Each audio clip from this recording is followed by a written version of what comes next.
Welcome to our Rolemaster Actual play session. Twilight of the Old Order and Ain't No Place for a Hero are two campaigns currently co-joined, set in the world of Duranarki, the continent of men. In this gritty, cutthroat world, politics, religion, and commerce are all intertwined and reign supreme. Characters need to be both smart and ruthless to survive. We hope you enjoy our story, and, as always, may the dice roll in your favor.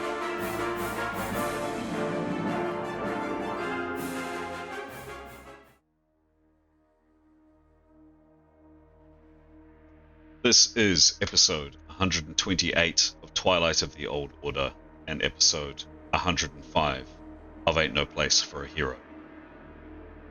The two parties have been reunited some days back and now find themselves thrust into the heart of a perilous mission on a long-forgotten, wretched, festering island.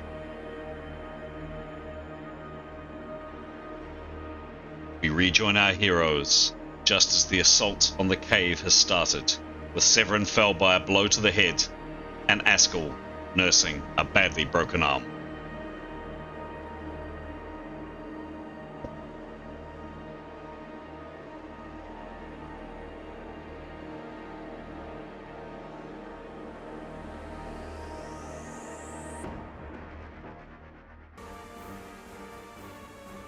Hello, I'm Chris, otherwise known as GM Chance, and welcome to our story, or as I now regularly say, stories, because, as you can see up on screen, there is a plethora, 12 in fact, characters which are in play. Why are there so many characters? Well, we have two games, two stories. The first one is called Twilight of the Old Order, and the second campaign is Ain't No Place for a Hero. There are 6 characters in each of those campaigns. The two stories are set in the same world, set at the same time in the same world, and and major plot arcs, parts of the story have interwoven over time. And this is the third time that these characters have come together for a common purpose. It's a lot of characters, and indeed a lot of players. In a second or two, we're going to hand over to the players of each of these characters but firstly introduce the characters and then answer a character development question. I'll come to that in a little bit. But before I do, just my usual warm thank you to all of our viewers, our subscribers, all the people that write into us, provide us with comments and suggestions and just kind of words of encouragement. We do really appreciate it, and it's great to see the numbers of people that watch this channel grow and the interest in the stories that we tell.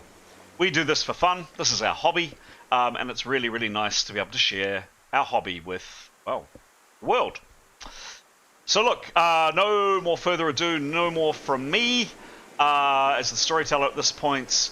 Let's hear from the characters, and we're going to start off tonight with Pete introducing his characters, well, one of his characters for us.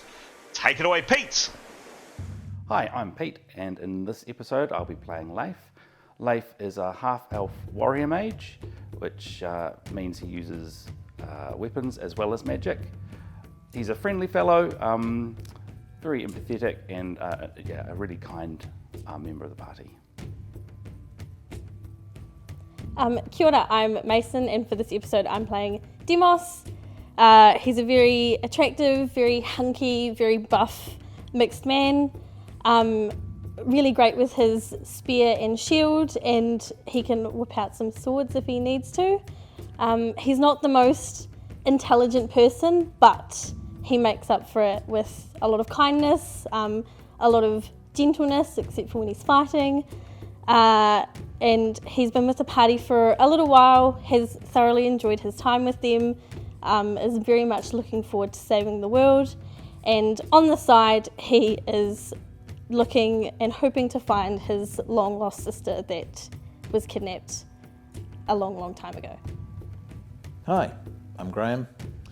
I play Nyathonal Sherakir.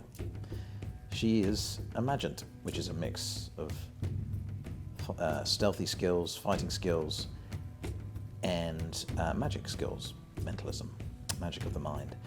She is a complex character, something of a religious fundamentalist who believes in assassination as a sacred endeavour. She keeps that well hidden, however. She is, however, a dab hand with a short sword and uses her magic and sneaky ability to good use in sneaking up on her adversaries. Hi, my name's Giles, and for this episode I'm playing Tarquin. So Tarquin is a young, ridiculously good-looking half-elf. During his early life and adolescence, he's been well trained in the gentle arts of thievery, charming others using his remarkably good looks, and of course, violence. He is in his own way a religious man, and he's out looking for some understanding as to what's happened to his homelands. Kia ora, I'm Alex, and for this episode I'm playing Keros. Keros is a young North woman. She's a weather mage, a pretty powerful weather mage with some very cool spells.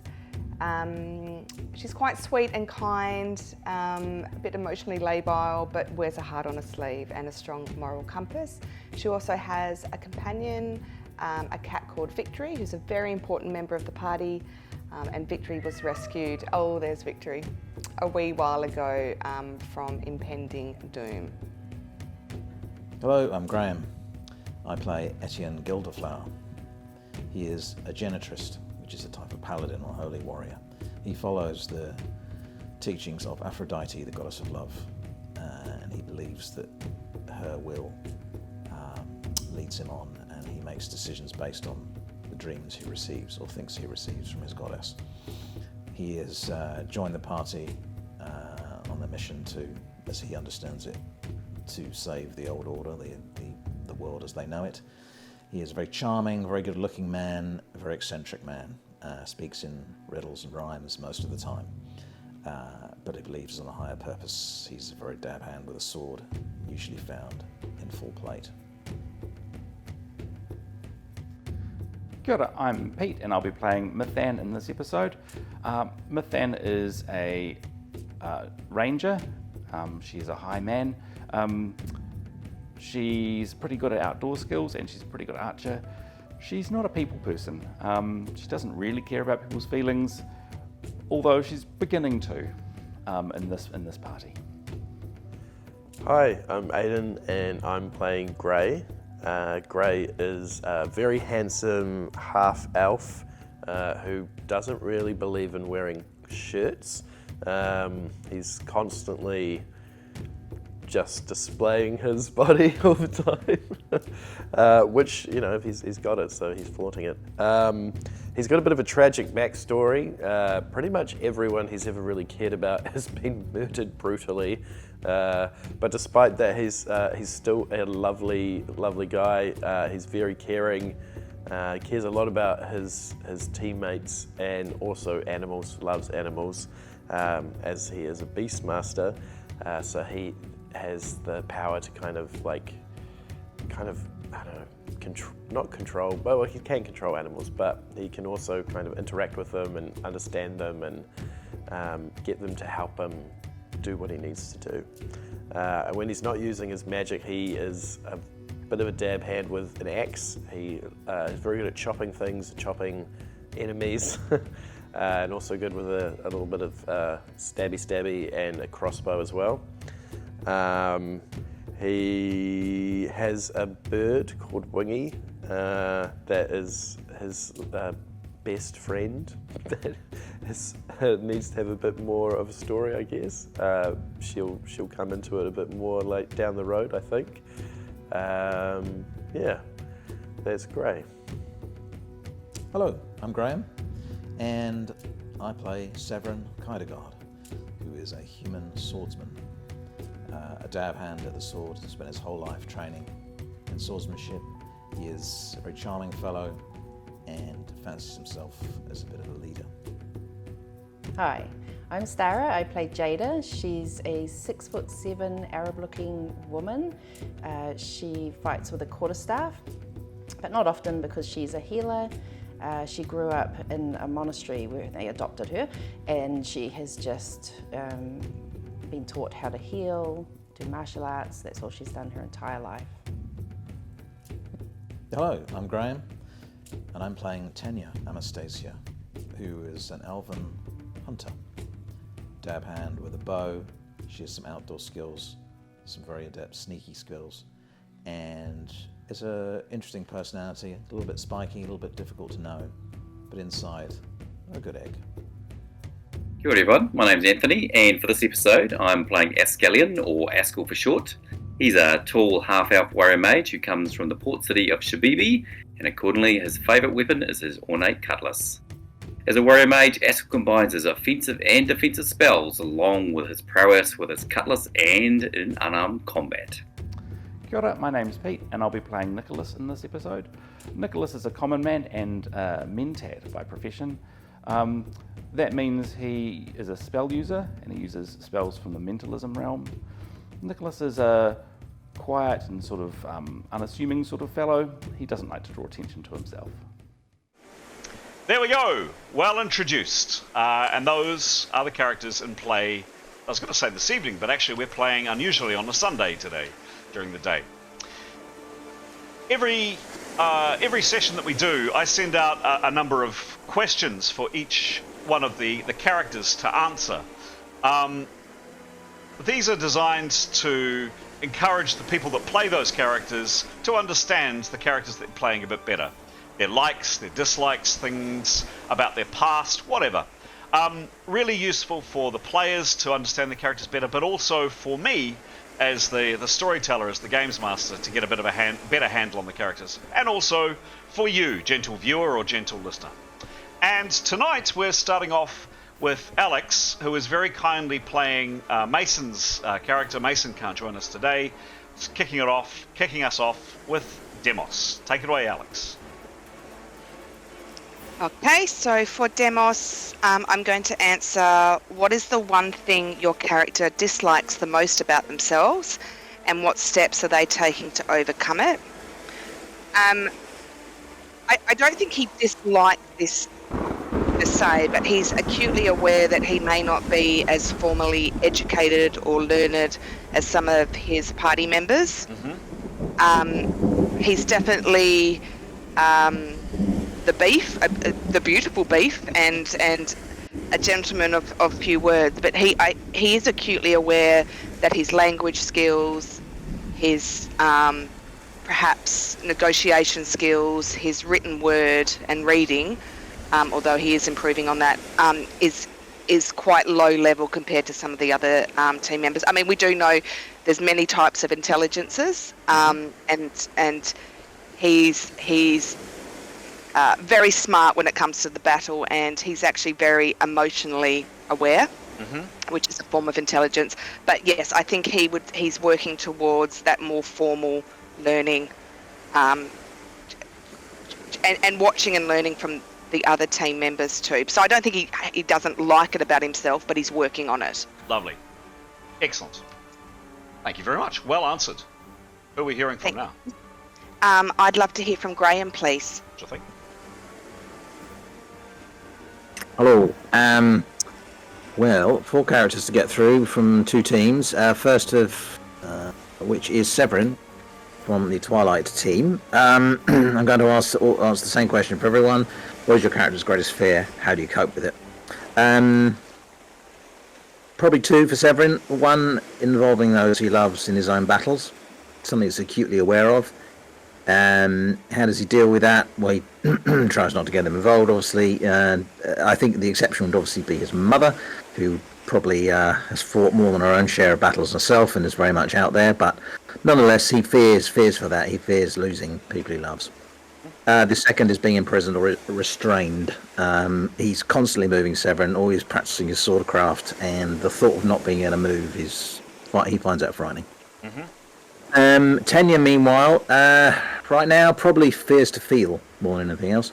She had a lot of family trauma, a lot of trauma generally. It's been a rough old road, and yeah, she just doesn't want to feel too much, and so she's constantly pushing her emotions inward. Not healthy. Okay. Meanwhile, Neathanal from the hero party, Her fear probably is revealing her true self, Okay. or being dependent on others. Mm-hmm. She doesn't like that too much. She enjoys the party, Mm-hmm. and she enjoys the support that gives her. But yeah, she's her own free spirit, shall we say? Also, she would say she's constantly aware of falling short of her deity's expectations, Okay. and which she feels weigh on her. Meanwhile, Etienne, his fear would be incarceration or slavery. And then how does he deal with that? Well, he rails against it pretty Yep. avidly. So yeah, he's very outspoken on that regard. So I shall hand over to Stara. Okay, so Jada will answer when she has felt a profound sense of pride. That's usually when she's healing people. So she often feels it's futile, that she's been fixing people up her whole life and there's just an endless stream. Mm-hmm. But she does feel wonderful when she helps people. It helps her feel useful, Mm-hmm. which I guess means her greatest fear is probably feeling useless. Cool. Can I hand on to Nice one. Askel, Anthony? I think. Yeah, for Askel, his question, what are the one thing your character disliked about themselves and what steps are they taking to overcome it? And this all centres around his mistress, Dina Abdullah's Al-Fawdi. Well done. And her looking after him, taking under wing, but also getting into his head. Literally, she gets into his head. And he now, as a slightly older, bit more mature, worldly, he realises that that's not right, and he dislikes the fact he was too young and naive and let it happen. And he wants to get her out of his head and out of her control. Mm-hmm. He just hasn't figured that out yet. Okay. And also for Gray, his greatest fear, and how does he cope with it? As a beastmaster, he's well aware that animals he loves and looks after and protects also have shorter lifespans than him. And of course he has Wingy, who he's very fond of, and he's a little bit weighing on his mind here and there of might come to, if Wingy got attacked or injured or eventual passing, just dealing with that shorter lifespan and mortality. So that's on him a little bit. So he's just coming to terms. He knows there's a different life cycle for everyone. There's always a purpose, but he's just working through that as well internally. Cool. That's great. Thank you very much. Who are we hearing from next? Let's pass over to Tarquin.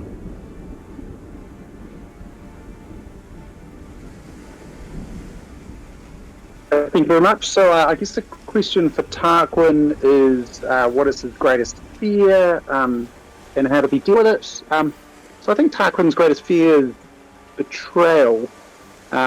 He's had a series of betrayals in his short life and so somewhat at sea about trusting others. And how does he deal with it? Well, he's a young character. I would say, like anyone in their early 20s, pretty badly.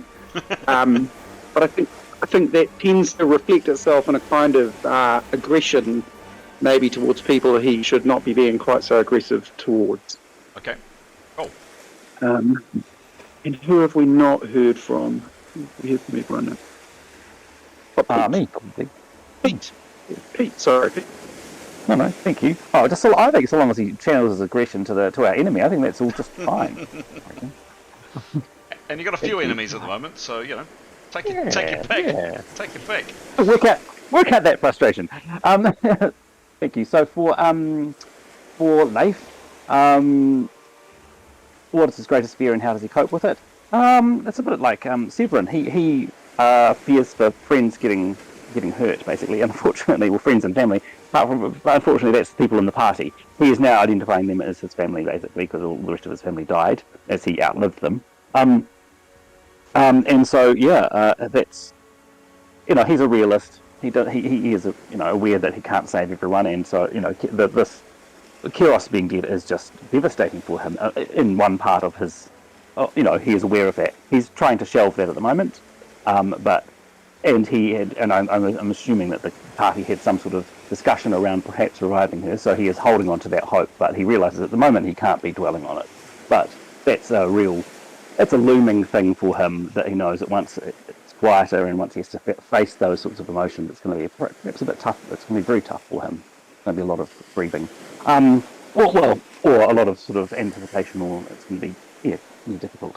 How he sort of copes with things in general about people not getting. He just tries to defend the party basically. Yep. He hopes that we all do the best we can to keep ourselves safe. That's the way he copes with that fear. For Muthan, a bit like Severin as well, she fears being helpless, and she's had that several times in her life where she's been victimised, and it's not a nice feeling, and she's sworn to herself to never be put in that position again. She's been scalped previously. She's been scalped. She's been bullied. She's been, she had not a nice childhood, in terms of that sort of victimisation. But of course, since then, since making that vow, she was on the torture ship where she was actually tortured and restrained, and that was really difficult. What that's engendered in her is she is really defensive. So she will, I call her aggressively defensive. So she will remove threats to her to the best of her ability, basically. She does not want to be in that position again. And for Nicholas, discuss a moment when your character felt a profound sense of pride. How did they achieve, and how has it shaped their self-perception? He lived in quite a small town, and he lived quite a quiet life until he had to go on this Werehole mission, which is basically someone from his sort of cultural heritage, the M.E.R.P tribes, which he thinks is quite sort of primitive, stole something from his family, and he was honor bound and sort of pushed into going and questing for it from his mother. His mother insisted that he did. And he wasn't particularly comfortable there. He wanted to get out and experience the world, but he didn't want to have to be following it for this primitive ritual, and he didn't want to be going to like the small towns and putting himself at a physical risk. It's not the way he operates. So when he was in M.E.R.P, which is where eventually he met the Twilight party, he was following the person who stole this ring from his family to M.E.R.P. He had to deal with a couple of ruffians, and people perhaps were marking him as a target for thievery. And he sort of stepped out of the room in the inn that he was in, and they sort of accosted him. But he managed to put both of them to sleep, and so that was his first sort of the first time he had actually managed a conflict. Really, he had sleep spells and stuff, but he used them for his own purposes, basically up until that point in his life. But that was the first time he'd sort of managed a conflict. He's really quite sort of proud of himself. Well, that proved to him that he wasn't sort of helpless, or that he could sort of manage a bit. Of course, after that, he then got involved with going into the jungle and getting shot by orcs and all sorts of things. So it sort of disabused him of his capability. But that was at the time he was like, oh, okay, I can handle myself with that. Cool. Thank you. Well done, everybody. That's a lot of characters to get through, and very well both introduced and very well answered. There we go. That is the team in all their glory. We had a pretty dramatic last session with quite a lot of bloodshed and some pretty nasty stuff happen. Pete, as is traditional, are you okay to talk us through what happened? I'll bring up the map, and you can talk us through, for our viewers' sake, basically what happened last time. Cool. Please, anyone jump in. We started the last session at the far end of the shoreline where the trail comes down from the cliff tops, and we sort of settled Nicholas and Jada to sleep there with Keros's body, and Tarquin was there guarding them and keeping an eye on the ship that had come in to near to the bay. Later on, we established that the other party, the other mercenary party that we sort of had teamed up with, they had not summoned that ship. That was not their ship they travelled here on. So we are assuming that is the ship coming to collect the weapons from the cave. So we're assuming it is an enemy ship.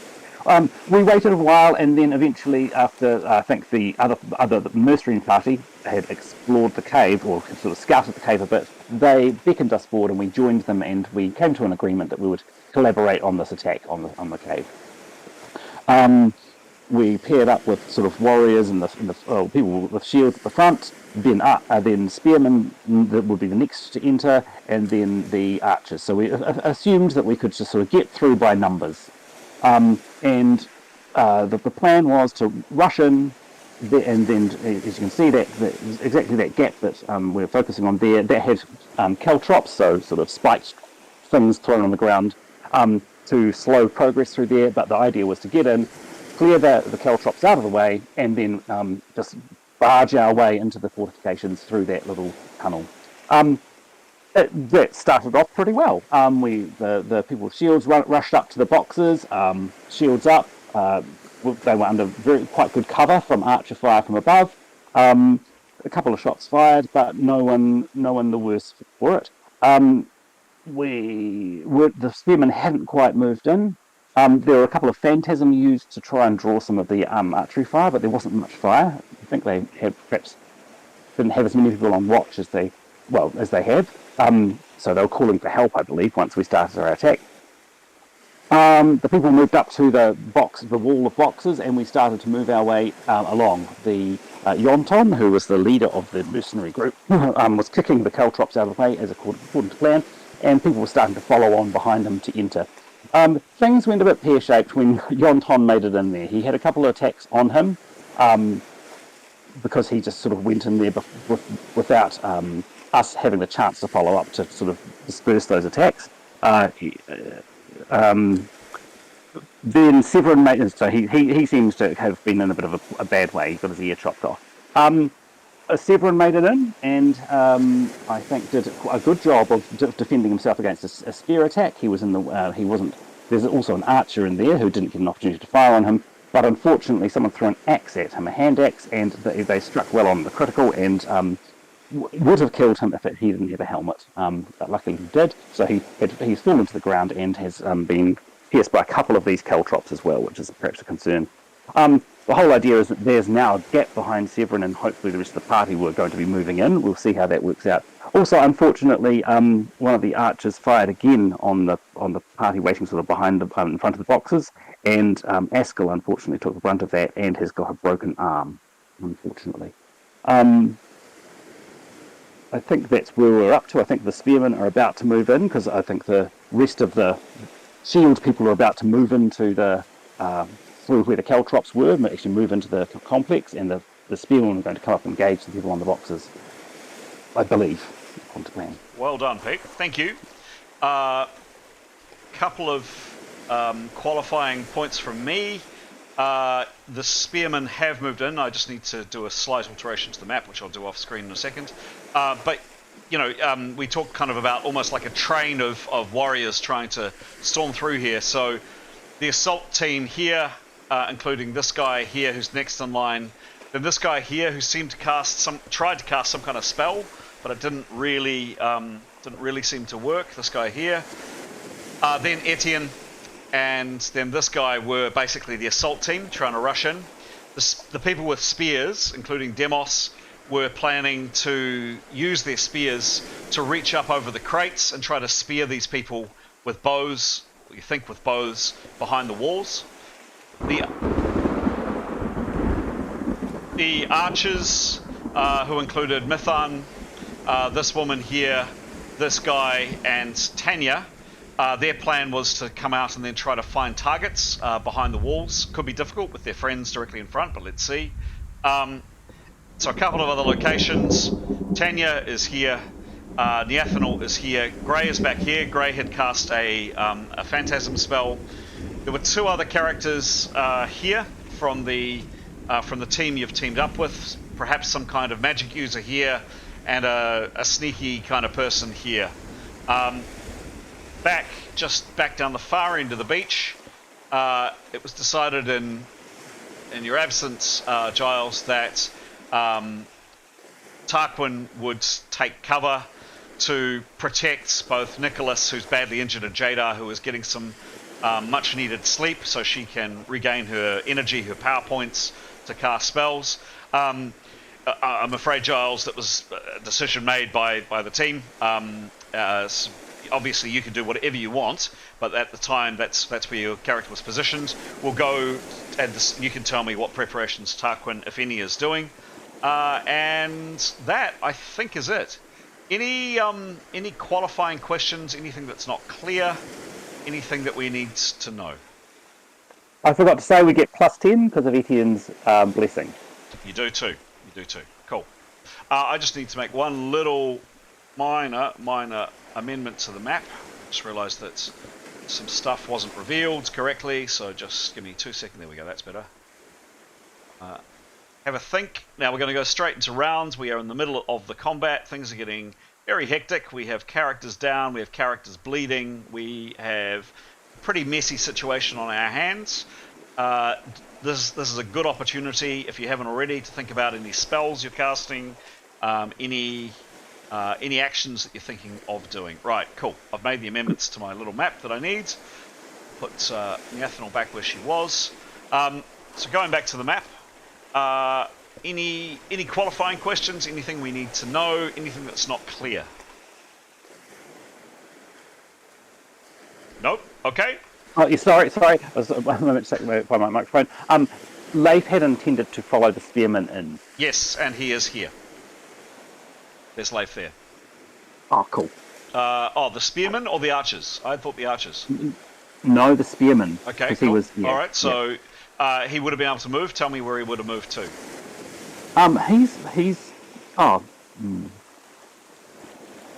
He will. Yeah, he'll probably be there. Yeah, at the far end. There? Correct. Okay. Yep. Cool. One last thing. This guy here was one of the assault team. Oops, a daisy. And he started, either wisely or unwisely, we're about to find out and see if the dice like him, to climb over these crates, these boxes. So let's see what happens to him. Oh, actually, Chris, yeah, just to point out, that's exactly what Neathanel's double was doing on the other side. Yep, sure. Cool. Cool. Anything else, guys? Just quickly, where's Gray? Yeah. Oh, he's further away. Okay, cool. So I was looking for him and I thought, I can't see his character. Yep. Okay, cool. So he had decided to not join the assault. Originally he was going to, but he cast, like several other characters, he cast a phantasm spell to distract people. Hence the reason he's slightly behind. Okay. Any last questions? Anything else that people need to know? Going once. Can I just ask where did Mason leave? Demos? Did she leave any? No instructions or anything? No. So Mason didn't join us last session, so her intention, Demos's instructions was to use his spear, which is obviously a longer weapon, to reach through the crates and try to skewer people behind the crates. Okay, thank you. But you play him as you see fit. Now, as per usual, if you are playing somebody else's character and that character gets killed, it won't be classed as a kill, but they'll definitely be out of the game. Not pre-cooking anything, of course. All right, for the third. Anyone want to play Severin? For the third time, any last qualifying questions? Anything people don't know? Going once. Going twice.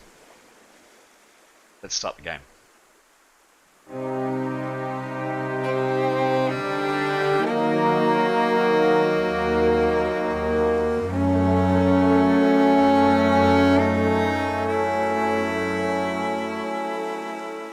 And we are off into the thick of combat. The sound of violence and heart beating is all around you. There are screams. It's confusing. There's blood. There's swords and blades and arrows flying, and we're straight into combat. We are doing round by round. So for those that aren't familiar, a Rolemaster round is 10 seconds. Each character gets a chance to do what they want to do in 10 seconds. There are a lot of characters, a lot of figures on board, both good guys and bad guys. As a heads up, it will take some time to go through each round. That's good news for the players, because you get to think and strategize and figure out what your next move is based on what happens. Right, we are off. We are rolling initiative. We've rolled initiative based on the quickest person first. And okay, this person here. No,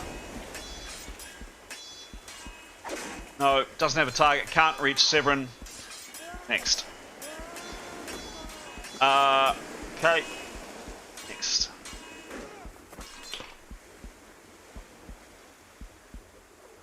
Okay. Nope. 7.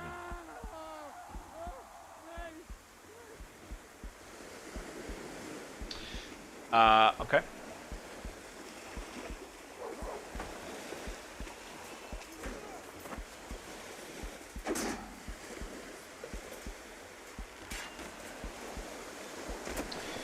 What number is this chap? Number 1. Okay. So, unfortunately, the guy that's trying to climb up, perhaps unwisely, trying to climb up over the crates. Let's find out what happens to him.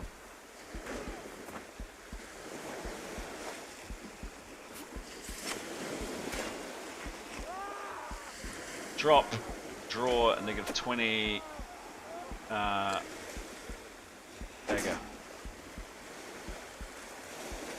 Cool.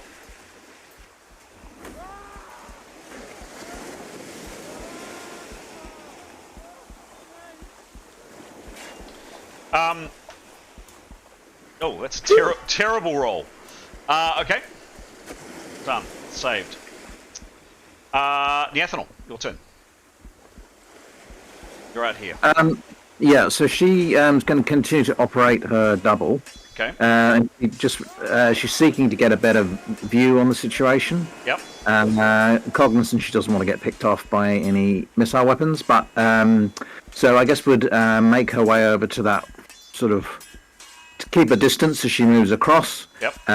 But just looking to get a better view on that cave, so that she can continue to harry them and just pester and move her mirror image into as many places that might divert attacks as possible. So, obviously, her mirror image leaned in to the current one of the gaps between the two spaces. She's been there. So she's just leaned in. I guess probably whatever disturbance or distraction there has probably been made. So I guess she would then get that person to jump in the second. Right. So what is she? Where does she move to? My question. Across, so she can get a better view of the cave. So where? Yeah, about there. About there. Okay. Yep. She'll keep low, and she just wants to look to get a second view. You know, there's a sort of gaps, crenellations, if you like, gaps in the crates. Yep. So she'll keep low, and she's going to send her mirror image through the next one. Okay, sure thing. Could you give me a perception roll, please, to see how much she spots? I mean, it's a easy plus 10. 22. 22. We're not going to do mask because you know what's going on. You can see what's happening. Perception is 75. Yep. And obviously she gets a plus 10 on a move. Yep, sure thing. Mistake maneuvers. Yeah, so she gets a good appraisal of the situation. She just catches, by the way, somebody with a dagger reaching over at this guy trying to climb up and slashing at him. The person missed. You did catch that amount of information. So she's trying to move the apparition that she's controlling to around the next gap along, not where that dagger guy's going in, so but here. above Demos there, kind of just got it. jumping in there with a sword, looking menacing. Got it. Cool. Thank you. Excellent. Next up.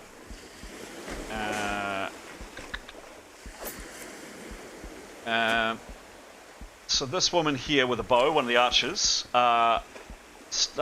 takes a few steps back and is trying to find a target. So comes back here, definitely in the line of fire, but is trying to spot anybody stepping out. Cool. Okay. Gray.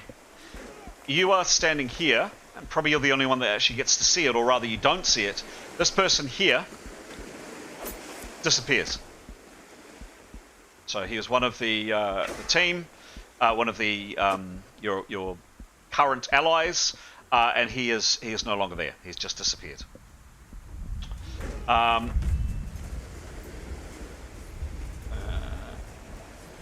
Or I think Gray would be. This is not unusual. Yep. Having worked with his party, so he's like, oh yep, Cool. one of those people. Cool. Can't attack. 6. Right. So very critically, the guy behind you, oh no, it's not the guy behind you.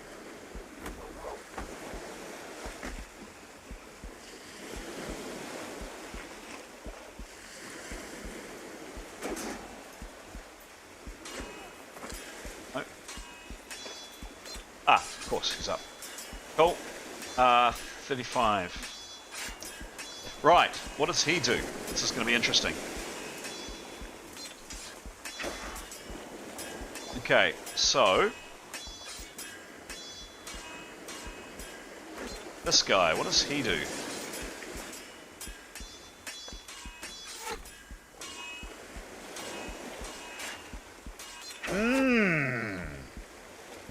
What does he do?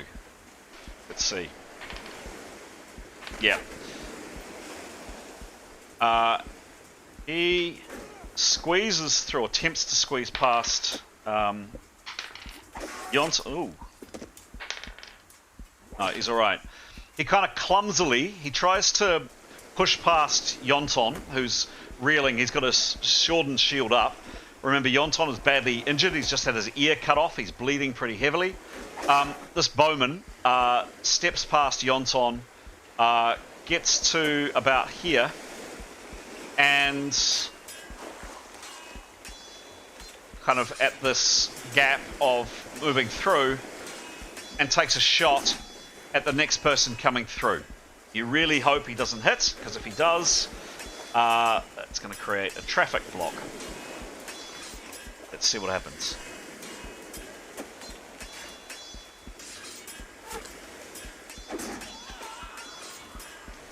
And he's shooting number 7.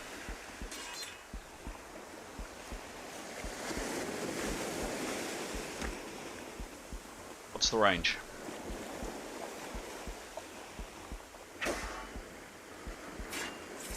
Close. It's 20 foot away. He's right on top of him. He's firing with a longbow. He is parrying. With 20. That's still a good shot. So this guy, there is a...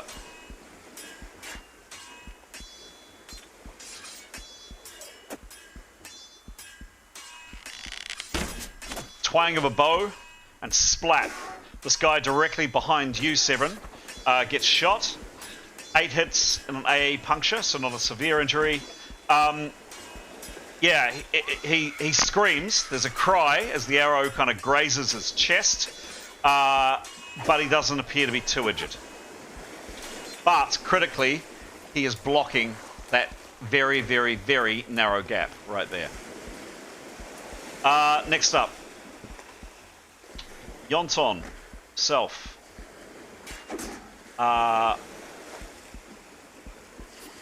Doesn't do much. He is not stun no parry. 36. This guy. Whoops. This guy. It's a daisy. There we go. This guy here. What can he see? Who can he see? Well, he pops up to take a shot with a bow, but this woman here had the drop on him, and she gets to attack first. He's got a lot of cover.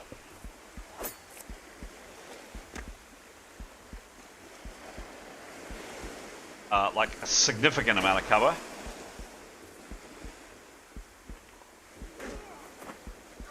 She's pretty good with her bow, though.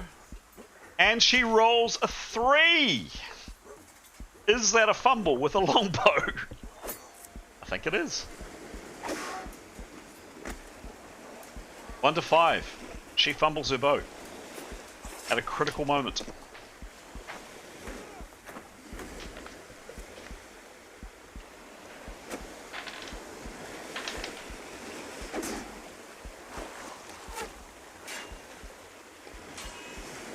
Okay. So she curses in rage as she kind of fumbles the string. She misses the opportunity to get the shot in, and she is out of action for a couple of rounds while she is screwing around with her bow. That was not good. She's stunned, in fact. Now, unfortunately, this guy sees her and takes a shot at her.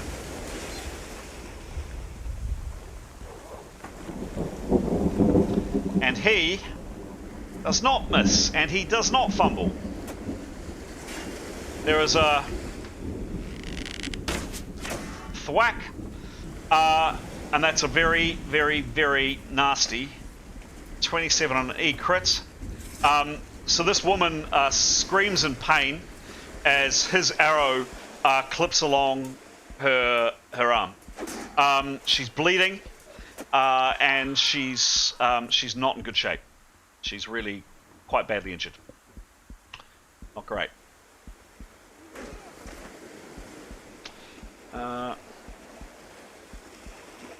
Okay, nothing. Okay.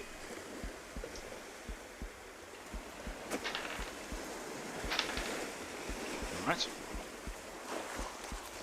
Jada, you're asleep.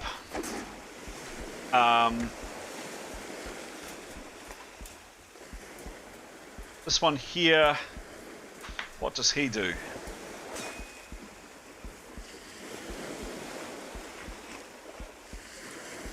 Yeah, he's been crouching, he steps up, looks for a target, and rather unwisely, this woman has positioned herself there. She gets another arrow at her as well.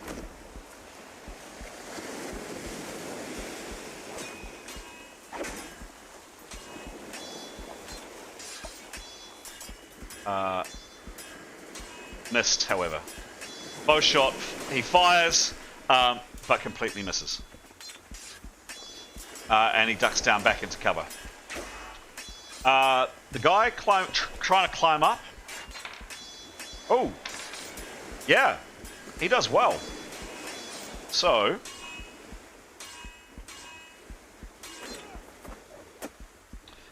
this chappie here manages to, I'm not going to move his counter too much, but he gets up. He's not actually obviously floating in midair. He gets up over the crates, and the last thing you see of him with a war cry, he's over the other side, and there's sounds of bloodshed and horror and weapons, etc. beyond there. He's either extremely good, or he's extremely lucky, or he's extremely stupid. You're not quite sure what, but he is over. He's managed to breach the crate walls, and he's over. Quick question, Chris. Yeah. The arrows, they're coming out of above Demos? Yes. So that's where Neathanel's thing was protruding? Yep. He's shooting through it. Right, okay, so they've... Alright, okay. Yep. Yep, he's shooting straight through it. They've realised that it's... Well, you don't know, but the arrow went straight through this thing.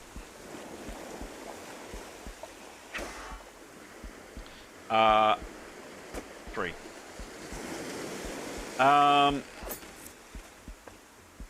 What does he do? This chap here has just realised what has happened to his companion, getting shot twice. So he's hanging back a little bit at the corner. With a bow ready.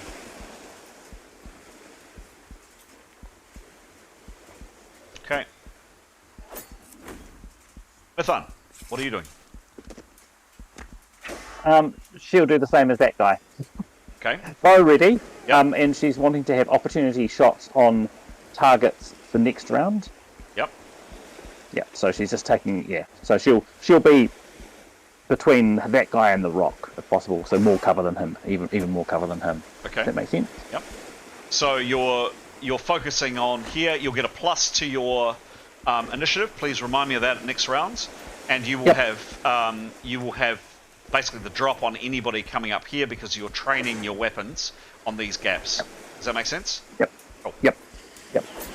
Okay. That's if she doesn't get a shot off on someone this round, right? Correct. Yep. Thank you. Correct. Askel, your turn. Last round, 10 seconds ago, one of these archers, someone from here, fired a bow at you. It hit your arm. There was a horrible, horrible crunching sound. You've got a broken arm. What do you do? Yeah, so Askel will be, obviously, he'll want to sheath his cutlass, and then he'll literally just clutch his broken arm, and he'll want to make a rapid retreat as best he can. Okay. To get around the corner, out of the way. Amazingly, he wasn't stunned. Could you please give me? Normally, you're just, you're saying a rapid maneuver. What speed is he going to go? As in, figuratively, as in, he's not going to sprint because I think he's probably in a whole lot of pain. Yep. But it'd be like a light, quick walk, jog type level. Yeah, cool. All right, cool. So, could you give me a call it an easy maneuver? This is at -100, just for him to kind of sheath his cutlass and scuttle out of the way. Give me a roll. Okay. An 8. An 8. Okay. He's a bit woozy. Yeah. 8. He is a bit woozy. -100 is -92. Yeah, it's an easy maneuver. So even with the 100, he makes some progress, but it's a little bit. He is just in so much pain here, Askel. He just doesn't make much distance at all. Whoops, we'll give him. He's just in shock and pain, and oh god, that hurts. I mean, that arrow really messed up his arm. So while he would have liked to have kind of made a lot more progress than that, that's as far as he gets this round. Yep. Okay. To be expected. He's probably about to vomit as well. Yeah, he probably is. He's in a lot of pain. Okay. Back through on the other side. I'm not going to move the counter through because it's just a bit of a pain to do so. The guy that threw the hand axe at you, Severin, draws another axe from his belt, so a 20% action, and swings with all his might at Yonton.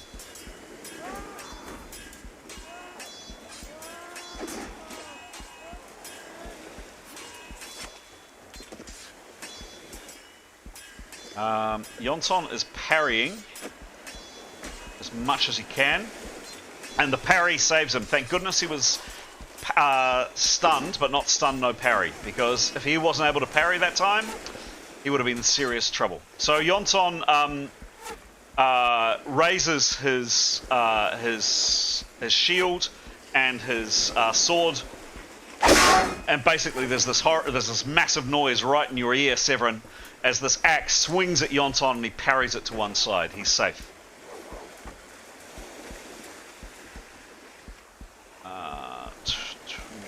Nothing. Yeah, 29. He does move forwards and attacks him.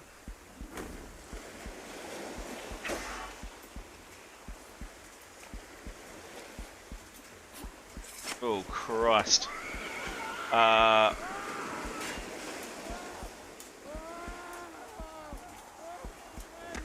Okay. Over the other side of the crate, those close enough hear this pretty nasty sound. What would it be? Probably be this. Smack, and somebody over the other side of the crates screams. Something pretty nasty has just happened.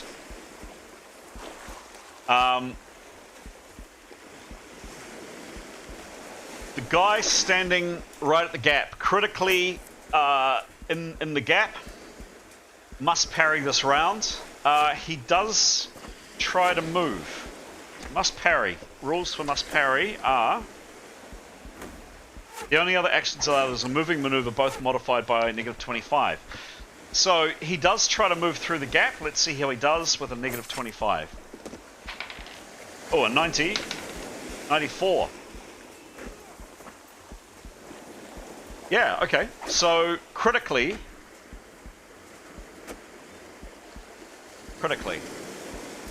what I might do, let's just switch the camera off, and GM's just going to do a little bit of stuff. There we go.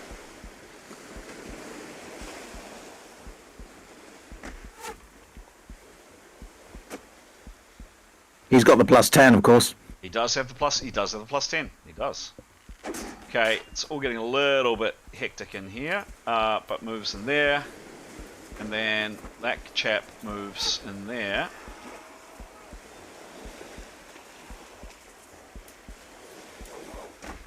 Okay, you've now got some allies, guys. So I am going to just give me 1 second. There we go.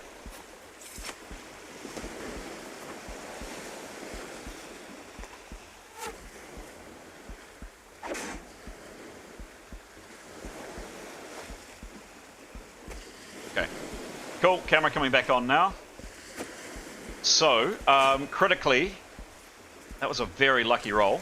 You've got the archer there who just took a shot. The axeman who just swung at Yonton. Severin on the ground. This chap here pushes his way. He rolled a 90. He rolled well, and he did get the +10. Thanks, Etienne. Moves his way through. And he does a good job of avoiding the spike traps, the caltrops on the ground. He gets to there, and then critically, potentially critically, one of your other allies from behind comes in through here. So you've got at least 2 more people through that critical gap now. Next up. 23, okay. Out. Okay. Right. Whoa.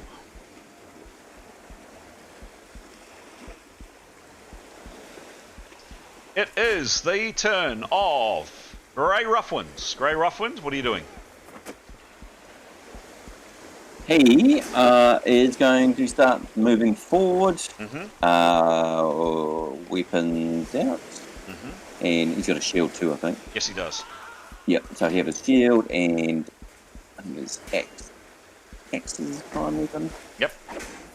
Yeah, magic hand. Oh, he's got axes, so he'll have his axe out. Yep, so he'll just start moving forward as far as he can, obviously catch up to the back of the group. So, where does he move to? Yeah, as far as he can move. Okay. What speed is he moving? Is he running? Is he walking? No, given the terrain, he wouldn't try to run because of risk of trip flips. So he can move basically anywhere here. Where's he moving to? Probably to the left of Mytharn. Okay.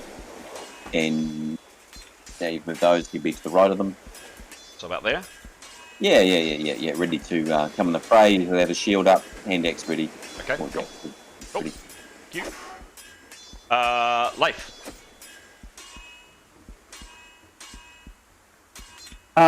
He is going to. So he's at the end of the row of. He was considering climbing up over that wall. He's heard that scream. No, he's not going to do that. Okay. He will join the train of people going through the gap with the caltrops. Okay. So he is opportunity casting deflections, and if he doesn't need deflections by the end of the round, he wants to cast another spell. Okay. But he would like, so he'll only use 90% of his action this turn, but he'll move into the gap as far up behind the people going through the gap as possible. Well, at the moment, he's faster than this person. He's faster than Etienne. He is next in line if he wants to go through. These people here with the spears, so this guy here, here. Yep, Oh, no, this guy here is going to go through. No, he's a spearman. No, he's a spearman. Here's a spearman. Here's a spearman. she's a spearman. So their job is to use their spears and kind of try to stab people up over the gap. Only next is Etienne. So if Leif wants to go through, he can. Yep, he'll do that, please. Okay. So he moves up. I'm not going to move his counter. We'll see how far he gets. There was, if you remember, there were still spikes. You can see some there, and some on this side. Basically, Yonton led the charge, and he was kicking these spike traps out of the way.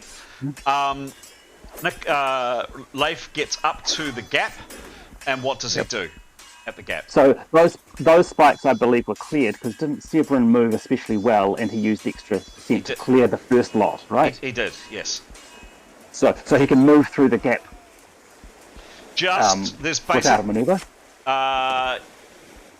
Yes, he can.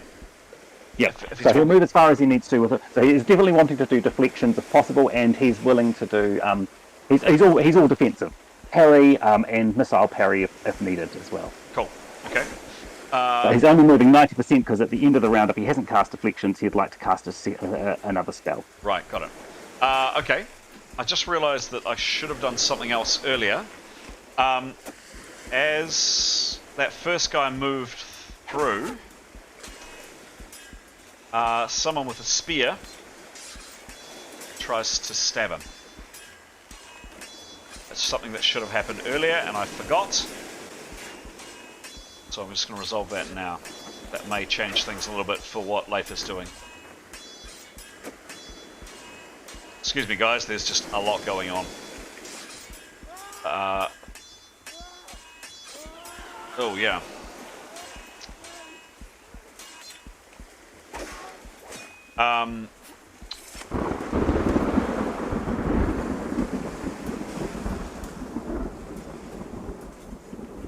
Yeah, oh, maybe not.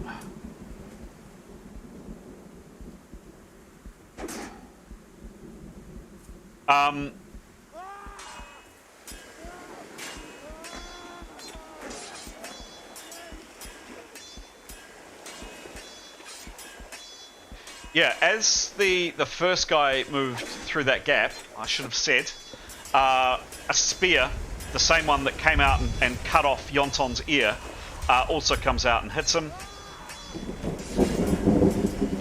Oh dear. Strike to foe's head and neck, breaks skull and causes massive brain damage. Foe drops and dies in 6 rounds, plus 20 hits.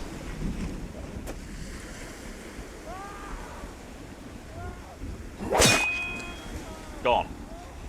So, Nicholas, that changes Nicholas. Leif, that changes things a little bit for you. The other guy does push his way through, but Leif is just going to be stuck at the gap. Does that make sense? Yeah. So is that because there's a body in the way, or the guy's still sort of dying? I'll show you. I'll just change the screen around so you guys can't see all of what I'm doing. Yes, sorry guys, that was just a mistake on my part. There was someone that had an opportunity action, and they have now taken it.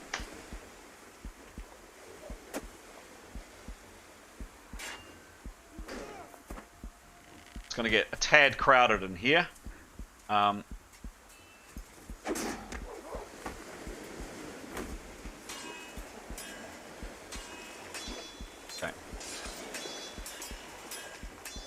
So, just moving Leif up. Yeah. Okay. So it's not a particularly pretty map, guys, but you can make out roughly what's going on. The seconds.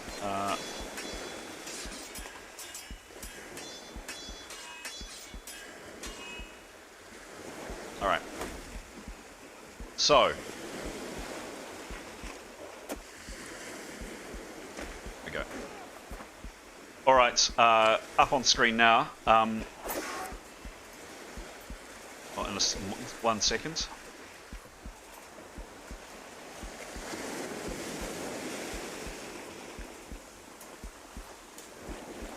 Yeah, there's a scream, and this guy, chap that was coming directly behind you, Severin, collapses to the ground. So up on screen.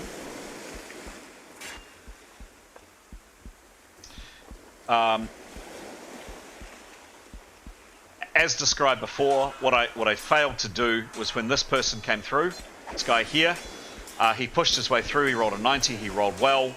As he came up to this gap, he wasn't able to dodge. A spear came out from this gap, and as you just heard, has felled him. So there is another body on the floor next to you, Severin. You're lying there, staring around, basically unable to move, and this guy takes a spear to the head and collapses and starts twitching next to you. The person directly in front of you, Leif, does move through. He gets to... I'm just trying to see his counter. You can see the base of his counter there. Blue. Yeah, the blue. And Leif, you are directly behind him. You have moved through. You have gained access to the gap, but there is a man directly in front of you, and that's as far as he's got. Okay? Yeah, so it stopped because that's as far as he got, not because he's... Yeah, okay, gotcha. Yep. What's it going to be like moving through there from now on, do you think? It's going to require maneuver rolls because A, there are spike traps on the ground, B, there's Severin on the ground, and C, there's this guy and a lot of blood from his head on the ground. Yeah. So it's going to be tricky to get through there. But not, step on the bodies. That avoids the spikes. But not impossible. Leif, that's as far as you can get. Yep, that's as far as you can get this round. Severin, you are on the ground. There is very little I think you can do. You could probably speak, but that's probably about it. No. He's not moving at all, and he has not moved since he hit the floor. Yep. There's been no movement. Okay. He does not want to give the impression he is alive. Got it. He's been quite dramatically hit by an axe. Yeah. He knows he's in trouble, so he does not want to be stabbed on the floor. So, to all intents and purposes, to anyone looking at him, he wants to appear dead. Okay. Cool. However, is he able to prepare? No, not stunned. Preparation is a 90% action. He is down to 50% action with being stunned. He can't prepare. Okay. So you see, Leif, you see to your horror in front of you, both Severin, who appears to be dead on the ground, and you literally just catch the spear going through this the chap in front's head. Nicholas, you are back at the back resting. Anything you're doing? Are you aiming to sleep? Are you aiming to do anything?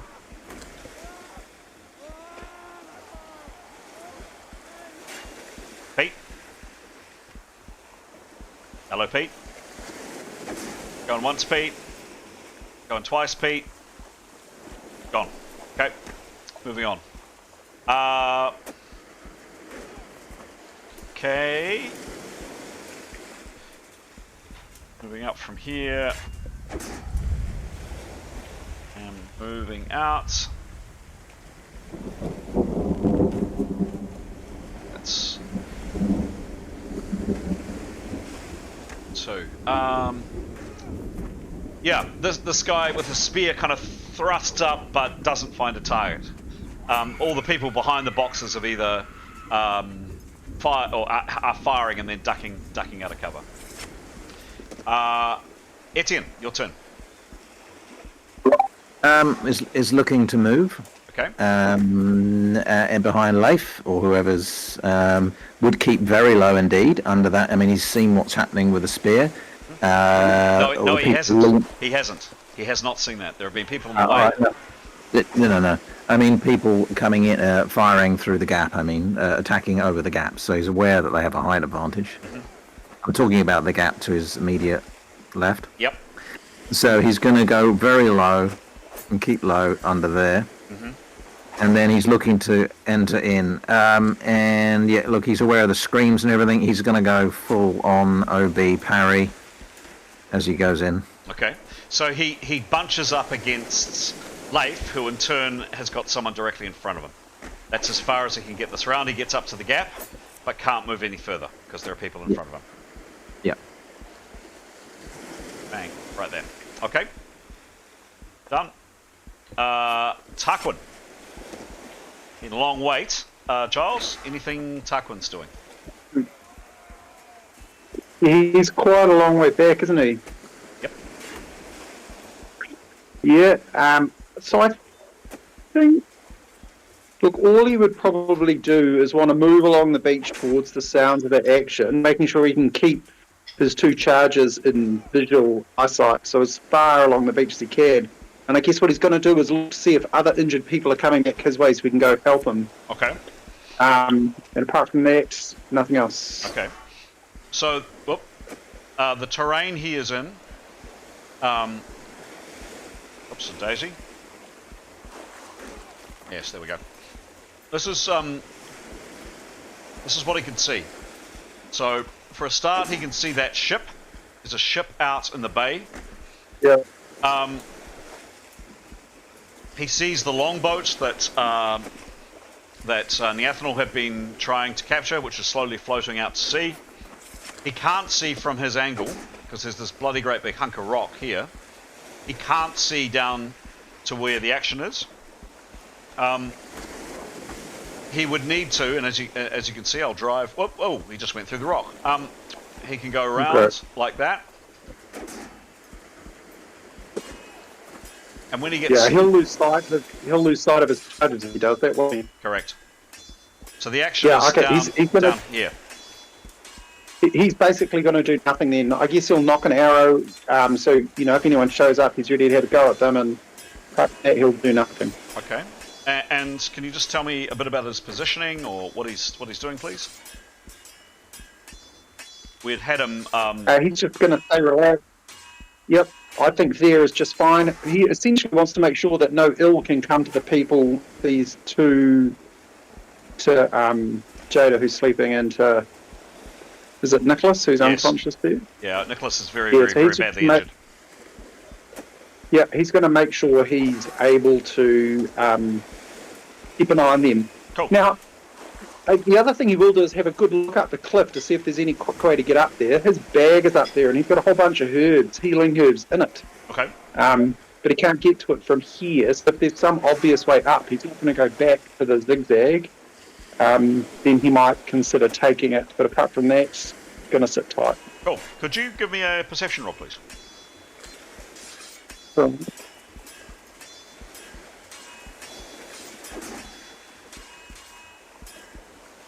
78. Sorry? 78. 78. Remember, it's masked. And his perception is very good from memory. What is it? Oh, I can tell you. Give me 1 second. I think it's 90. Yeah, I think that's right.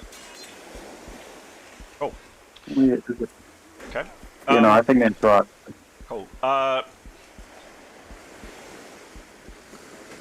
Charles, I'm just going to pop a wee note into your channel. So if you have a reread in Tarquin's channel, it's coming in, and this is in the Twilight game, just coming in now. So a bit of information for you. Cool, I'll check it, thanks. Just a second.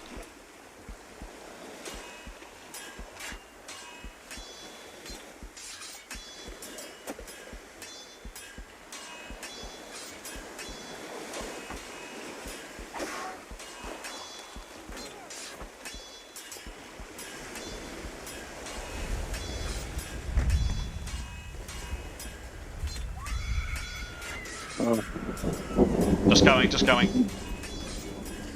I've got it. Oh, you haven't? Because I haven't sent it. Okay. Yeah, you got it now? Yep. Okay, cool. That's the end of your turn. Come back to you next turn. Okay.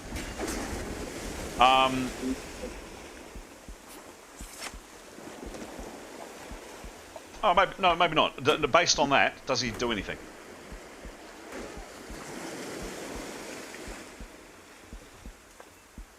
How much action has he got left? He hasn't really done anything, has he? No, that just occurred to me. He's going to. Yep. He's going to prepare to cast. Okay. He starts preparing. Done. He does need 90% to prepare, and to have a look around is a 30% action. So he'll need to start preparing next round, I'm afraid. That's okay. Well, that's fine. That's what he'll do then. Okay. Cool. Alrighty. Next up is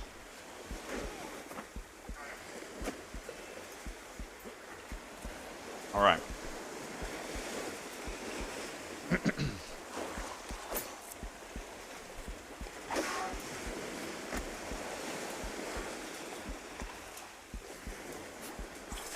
Okay.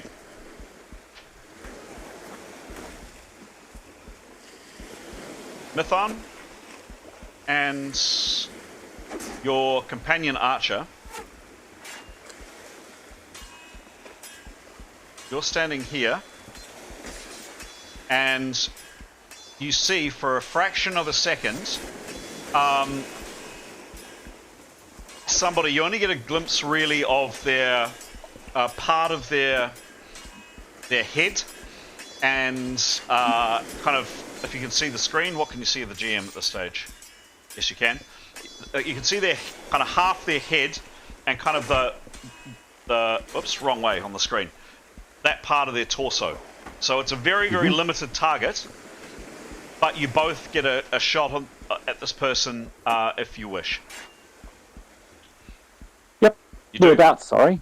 Here. So right above Demos, this, you only see it for a fraction of a second. The person, whoever it is leaning out and about to do something, but you guys had the initiative on them, and you both get a shot on them. The other archer had faster reactions than you, Mython, so he will get to attack first, assuming he does, which he does. Plus 10. Plus 10. Plus 10, thank you. Thank you. And that was, he was number 3.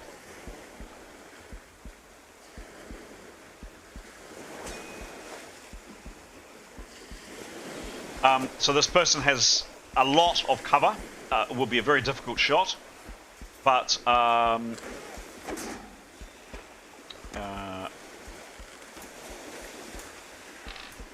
so 75 on cover. 75 on cover. 65 on cover. 65 cover. There you go. The first shot from your companion here, Mython,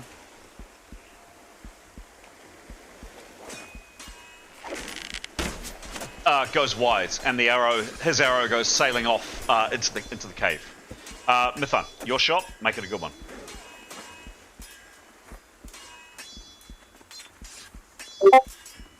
How's 16? Is that good? It's what, sorry? 16, 1, 6. That's not good. It's really not She good. is good with her bow. She is. But, she is good with her bow. She is. So I have her as 133. Yeah, I'd like it to be 133, but I've got it as 113. Oh, sorry. Yeah, 113 is what I meant to say. Yes. Yep. Yeah. You do get plus 10. Thanks, Etienne. Yes, thank you. And the roll was what, Pete? A 16? 16, yeah. Yeah, that's unfortunate.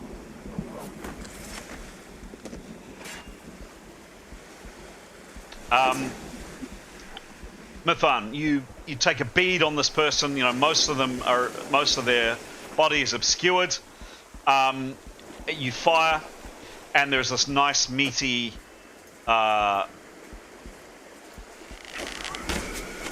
as your arrow ends up embedded in the crate right by this person's head. Unfortunately, you missed them. And can she step back? Can she step back behind that rock and she'll reload? Okay, so she's stepping back here. Yeah. Yep. And reload. And reload. How far back does she go? I assume because just so that she can step out again next turn and do the same thing. So, I just wanted to check. So her firing this turn means she has given up that initiative she might have had next round. Bingo. Right? Yes, correct. So there's no point in her staying there with that initiative. She's going to get out and reload. Yep. She has lost that initiative. Yep. Cool. Thank you. So from behind this crate, there is a horrible, horrible noise. And it's rather unfortunately familiar to some of you. This gout of acid this ball of acid erupts in front of a number of you and will affect quite a few people. Assuming spell goes off. Spell does go off.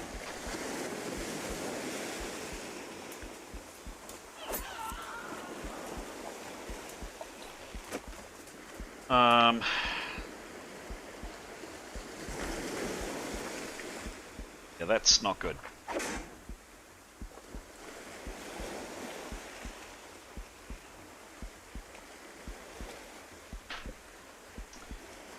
All right. So this cloud, this acid cloud,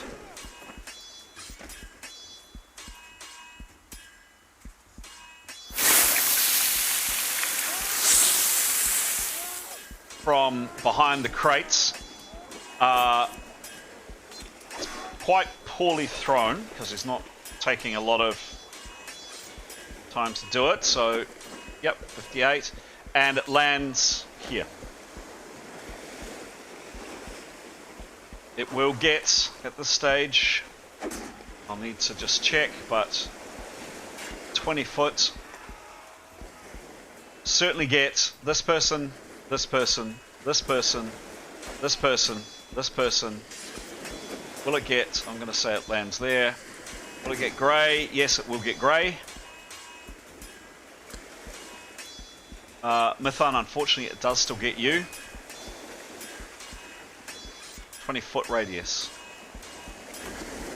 Yeah. It gets Etienne. Leif, you are very fortunately protected by both Etienne and the crates. Doesn't quite hit you. And it will get people here as well. Hang on, no, he would have thrown it a bit further out.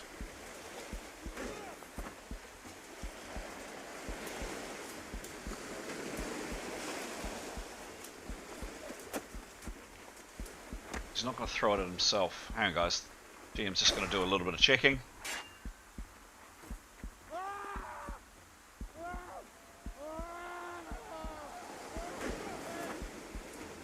Yeah, there. So those characters. Askel. Not.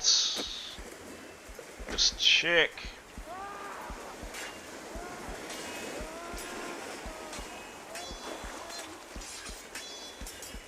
GM just needs to do a little bit of checking, guys, because this is quite an important situation. There. Goes there. 14, 20.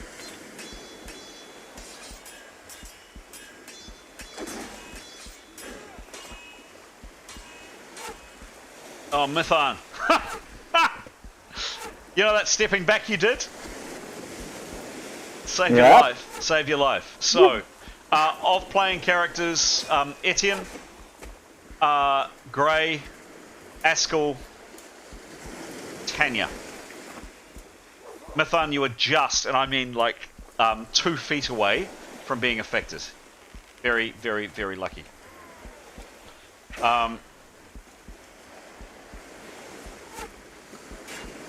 Okay. So, quite a few dice rolls to do. Just give me a second, folks. There we go. Okay. Alright, we're going to go round and round the circle. Let's start off with Grey. Again,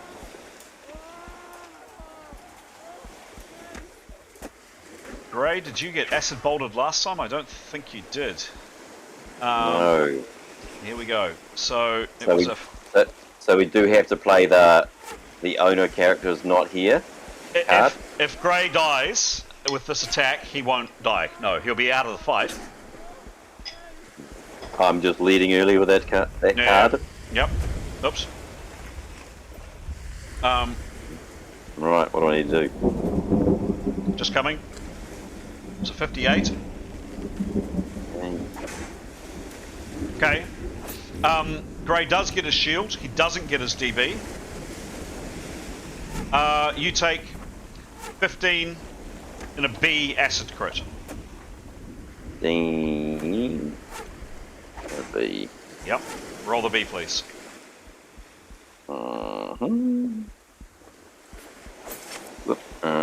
Sorry, wrong one. Come on. Roll low. Long roll. 50. 50. Evensies. Evensies. Exactly evensies. Exactly evensies for... I just need to jot something down.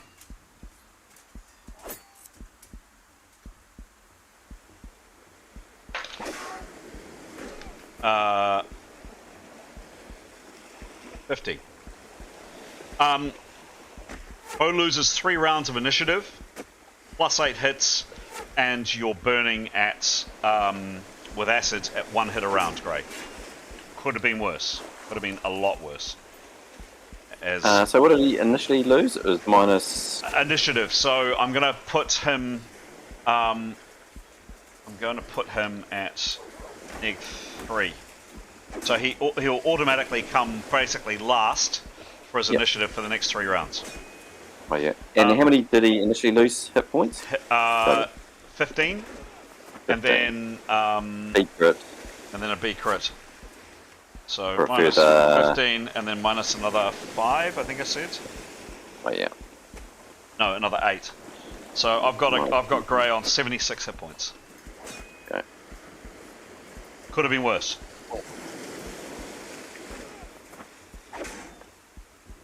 Cool. All right. Next up is this chap here. Can you guys see my screen? Yes, you can't. No, you can't see my screen. Next up is this chap here. 3. Same result on him.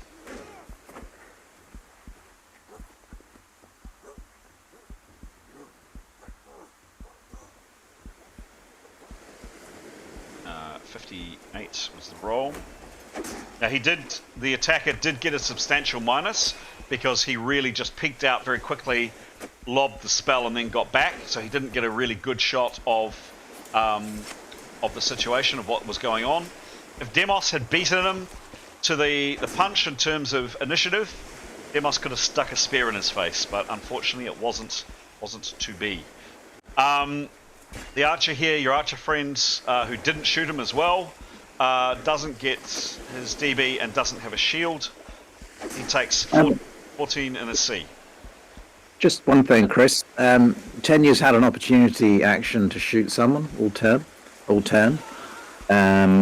which obviously haven't got to her turn yet, but she's been there all the round lining up. Okay. Right. So we haven't got to her turn yet. Yeah. Oh, okay. All right. Just wasn't sure if that would make a difference or not. Has she been lining up a shot from last round? Has she? That's right. She's been lining it up, so I thought that affected initiative, but It did. But remember, I'm asking people to remind me when I do initiative if they've got the bonus. Yeah.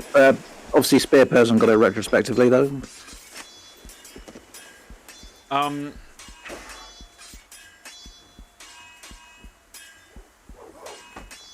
I put it in the chat about 20 minutes ago. Yep, okay. I'm going to say the spell goes off, but just as the spell goes... Okay, so when I say, hey, we're going into initiative, you please do remind me if you get a bonus to initiative, because otherwise the system brings up each person in turn. There's a lot going on, so I just need to be reminded that you've got that bonus. So I think to resolve this fairly, I'm going to say the spell does go off. But basically, as the spell goes off, the second that the spell goes off, Tanya releases her bow, and she could potentially hit him. She will still get affected by the spell, but she could potentially hit him. I think that's what we're going to go with as a compromise.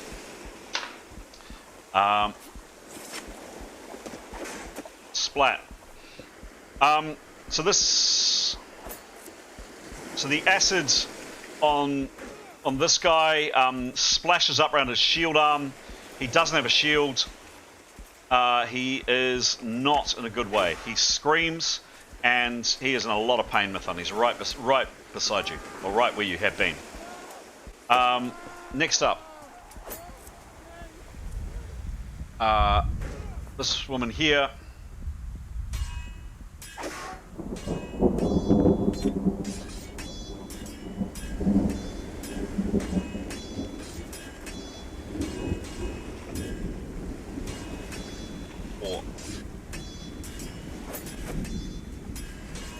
Splat on her with a 58.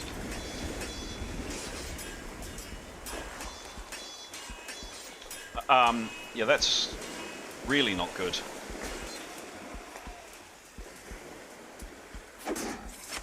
Oh no, wrong one.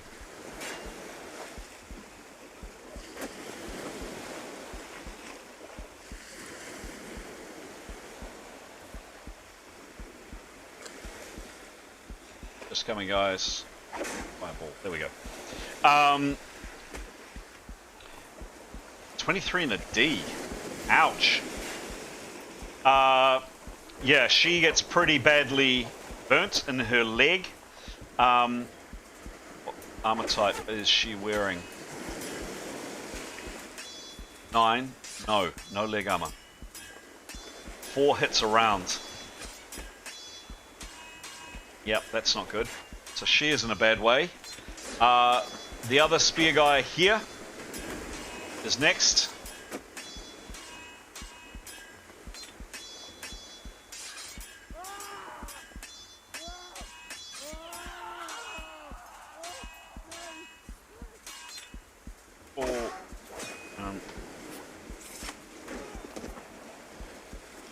And 58 is the roll. Doesn't get DB, but does get shield. No, it doesn't get. Correct me, Pete. It's doesn't get shield, but gets DB. Correct? I believe so. Yeah. Yes, that's right. I've got to double check. That's what we played last time. Yeah. Cool. 5 and an A. Yeah, this guy's bleeding from. Oh, sorry, taking injury from the acid, which is seeping into his hands, but not too bad. Next is poor Demos. Demos, if you recall, back in the in-between, got absolutely cooked. He basically nearly lost his legs from a very similar attack. And for the third time, he's been engulfed in acids. In a second, Demos, I'm going to ask you to roll the critical on yourself, and you want a really, really, really super-de-duper low roll. You don't get your DB, but you fortunately get your shield. Demos, 6 and an A on you. Roll the A critical, please. You want a really low roll here, Demos. Okay.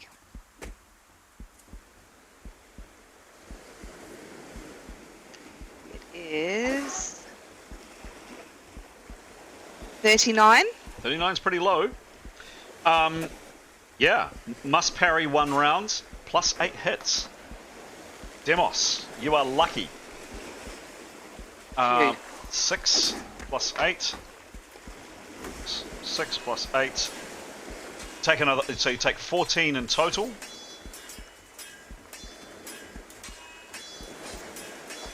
So Demos, you are down to 99 hit points, and you must parry this round. This round, actually.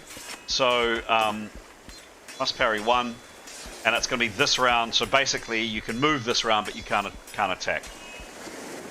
Lucky Demos. Next is this guy here, number 5.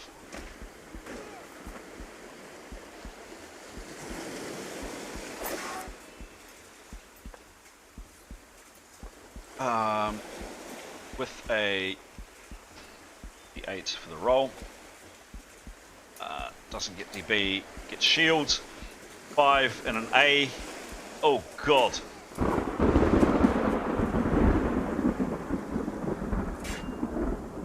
Oh Jesus. Blast a foe's neck area. Foe has neck armor, he's stunned and able to parry for 3 rounds. If not, Foe is down and taking 8 hits a round. AT-14, neck area. AT-14 is a chain shirt, he doesn't have neck armor. The acid is eating into this guy's neck. Pretty horrifically. And he goes down. Oops, he's locked. Goes down. Next is Etienne. Going round the circle.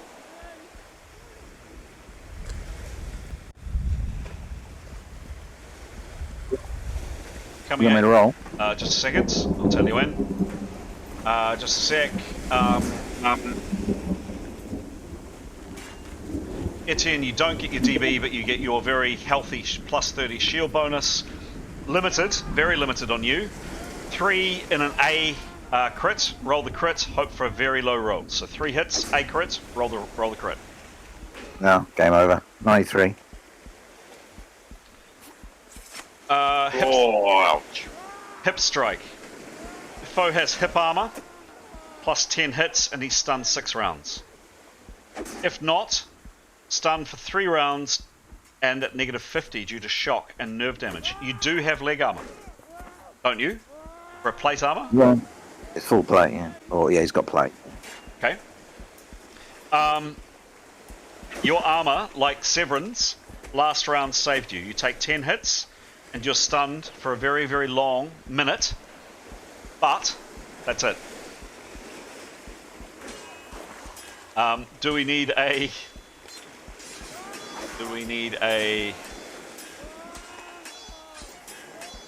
Where are we? Can't see it for looking.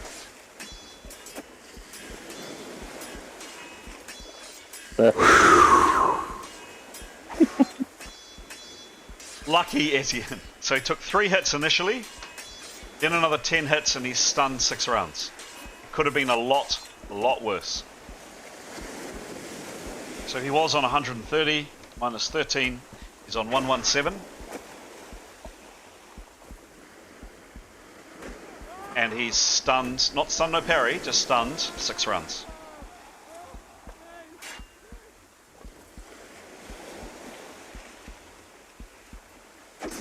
Lucky. Very, very, very lucky. Woo! GM breathes a sigh of relief. Next is Askel. Askel, is your luck going to hold?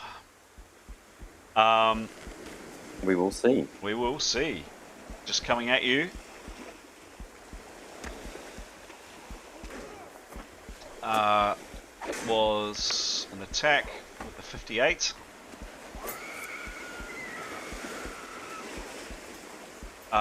You don't get your DB and you do not have a shield. Rick. You, in that case, you take 18, 1-8 in a C. This could hurt a lot. You want a low roll here, Askel? Go for it.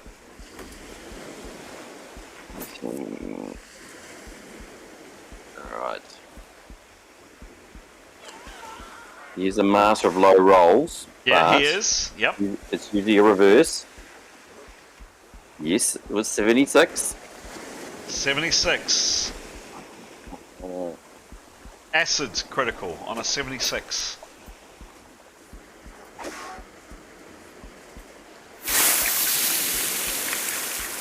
If foe has chest armor, he is stunned 6 rounds and takes 2 hits per round and fights at negative 5. If not, foe is knocked out for 3 days due to shock plus 14 hits.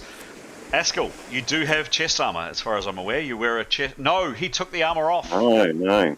Took the armor off. He took it off many days, weeks ago. Yes, he did. Knocked out for 3 days. If not, character is knocked out for 3 days due to shock. I shouldn't have told you the 3 days, but you are. But no compounding, like -1 hit point per round, nothing like that? You are lucky. Yep. Cool. Of course, your characters don't know that he's out for 3 days, but he's out for 3 days. He was on 55 hits. He's now on 41 hits. I'm just looking up the word lucky in a dictionary. I'm not sure it is.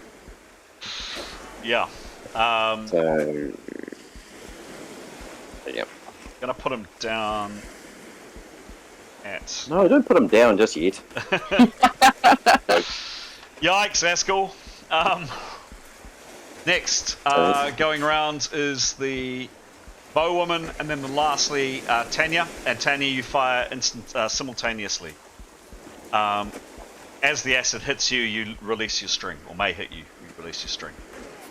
So I was just going to say, Chris, hit points, he should be on 23.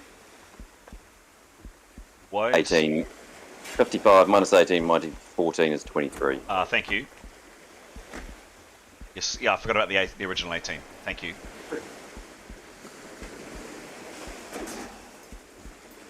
$23. Cool.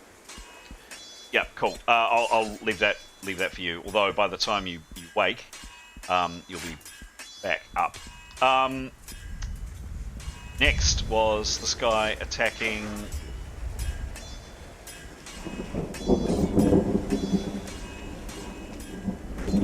Very, very long round, guys. I'm sorry, but that's just the way it crumbles.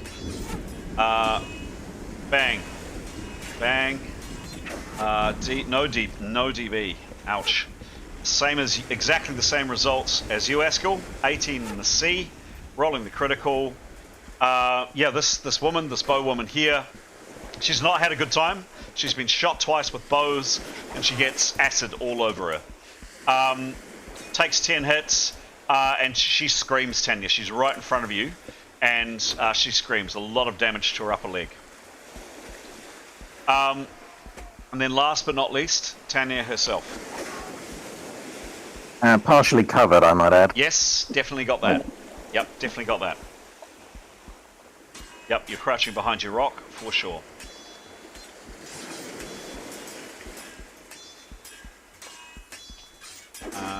Just coming. Tanya, okay.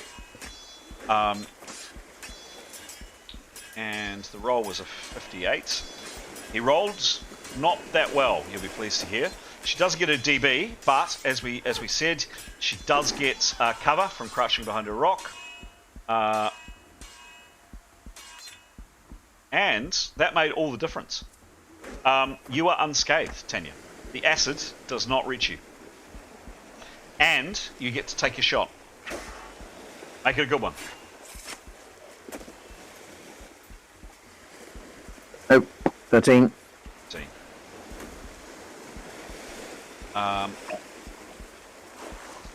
116, I think I have. Yep. 13.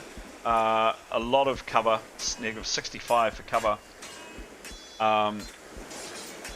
Even with Tanya's skill, and she is very, very, very good with the bow, that shot goes wide and sails off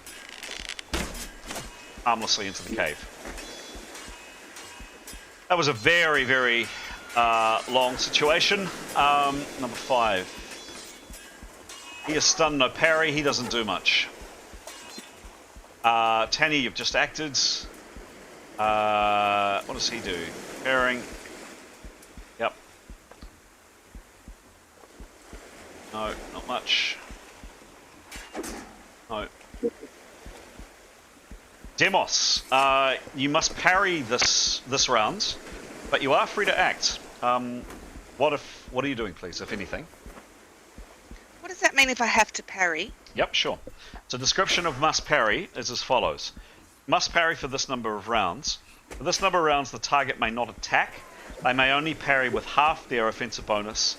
The only other actions allowed are movement and maneuver at negative 25. So Demos can move, but he's somewhat limited. He's not badly stunned, but he's a little bit kind of groggy on his feet. So I couldn't push the spear through any openings of those crates. Is that an attack? That's an attack, yep. He's probably just not going to do anything then if he can't do that. Because that's his big man skill. Okay. So, That's what he was put here to do. So no, he'll hold. Okay, cool. That is the end of an extremely long round. The GM is going to take a... Sorry? Can I jump in? Because Leif had held action. Yep. He did. So, yeah, I'm not sure how much he had left, but he didn't move particularly far. The intention was to cast a spell, but with hearing the sound of that acid behind him, can I do cancel action and do a perception roll and a spell? How much action does he have left? Where did Leif... And can he... Oh, Leif was through the gap. Yeah, he's through the gap. Give me a perception roll to see, an awareness roll to see what he figured out was going on, and does he put two and two together? Unmasked. Yep, sure. 30. What's his perception, please? It's amazing. No, it's 51. Okay. I mean, that sound is pretty well etched into his brain. Yeah, it is. It's a partial success, so I'm going to say, yeah, you did hear it. What does he do? So he'll be wanting to look and see where it's struck, and he's wanting to assess damage, basically. So he's got Etienne directly in front of him, behind him. He can't see past Etienne. Okay, cool. He'll say to Etienne, "What was that?" Basically. Okay. Check that out. Because, yeah. Anything else he's doing? Yes. If he's that's used up a decent amount of his activity. Yeah. So he will. Nope. He'll just. No. That's it for this round. Thank you. Okay. Cool.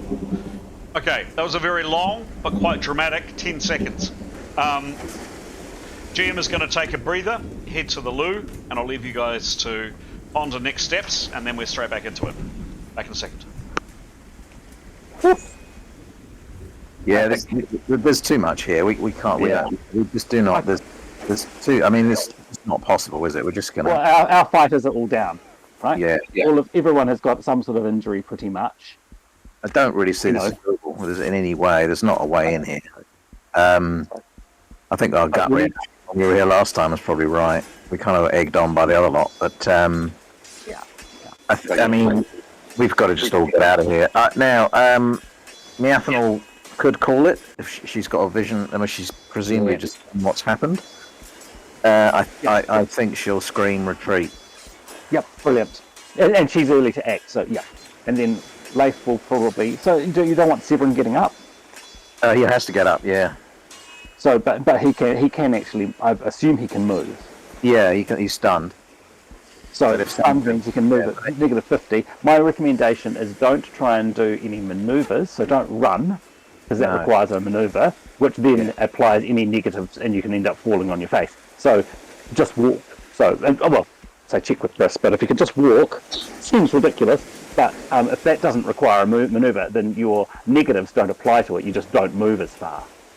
Can I suggest to everybody that they echo the call to retreat so that everybody hears it? Because clearly there's a few of us through the doorway. Yeah. So if we make sure we pass it on. Yeah. And I think, didn't we have a little code word for this? I think retreat's pretty good. Okay. All right. Just in case. I guess infrabronic and Westron. Mithan can put a wood wall up across the whole entrance upwards, so she'll just hold and prepare, I think, for that. But if we get everyone who's injured out from in front, does that make sense? Yeah. And hopefully Wonton can come as well. So was that Anthony? Yeah, everyone needs to retreat. So Gray's obviously run straight in and then stopped it, so he'll be wanting to backtrack pretty quick. Someone needs to grab Askel. Yes. So retreat with shields up. Retreat with shields up, so we can hopefully negate archer fire. And Demos probably would need to help Askel. Is that all right, Chaos? Alex? Sorry, say that again. I think Demos best placed to help Askel. Sure. Yep. Oops. GM is back. We're into next round. Anybody that has an arrow on the string this round, in other words, initiative, speak now or forever hold your peace. Going once, going twice. Nope. Okay. We are off.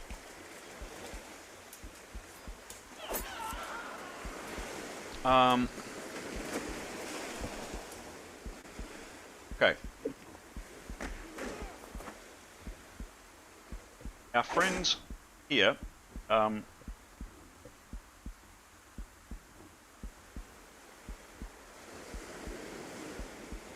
person in front of you, Leif, this guy here, darts round and attacks this guy. He manages to step over the...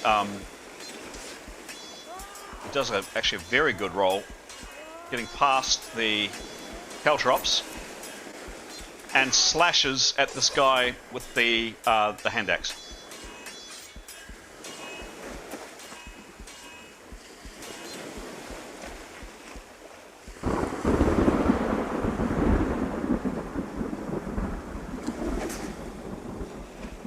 Just coming. There we go.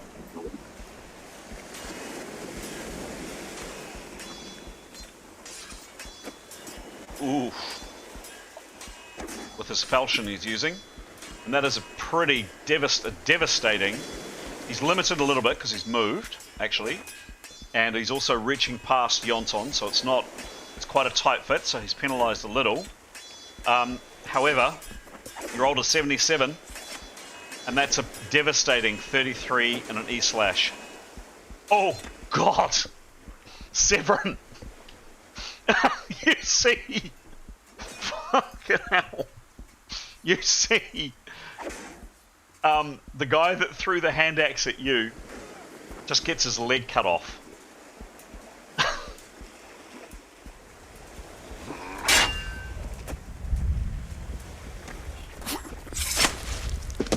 Squish!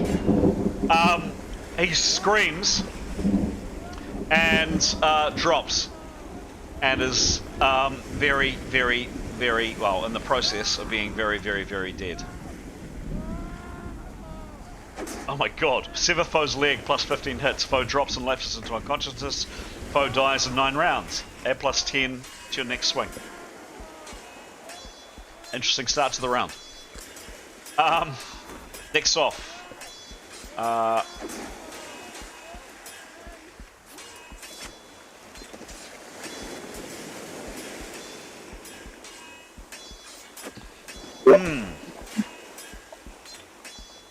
What would that person do?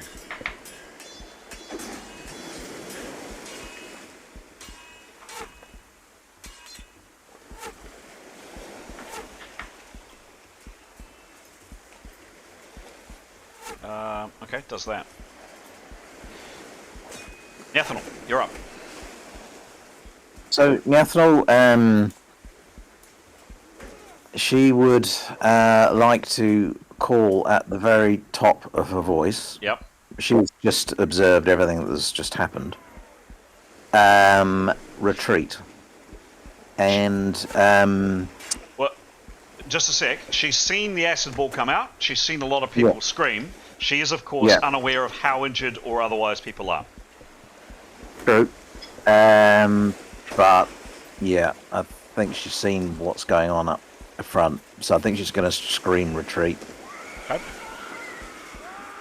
In what language? Whatever language you usually speak, I can't remember. Is it Westron or Thebronic? I can't remember. She communicates what with language? What language do they speak in the party usually? Westron. Or South tongue. Westron then. Okay. Okay.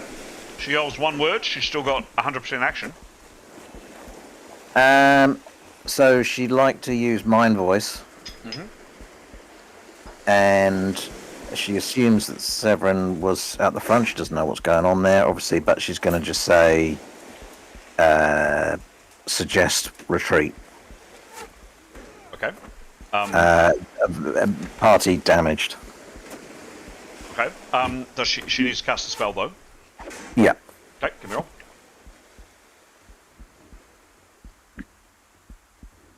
66. Sure. This is no prep, obviously. No. Okay. The spell, however, does go off.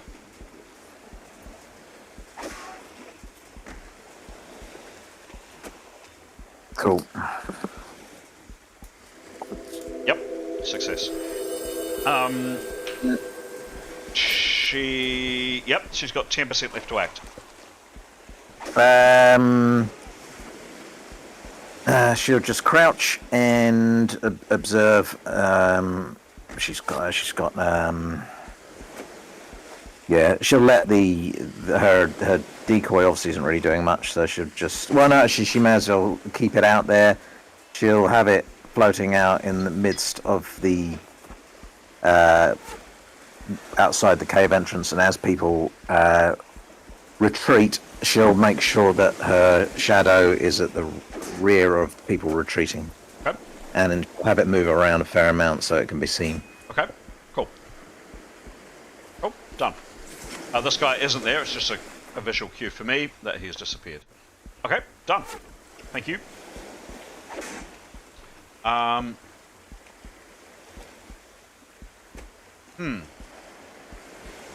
me just have a look at how tight the space is in here.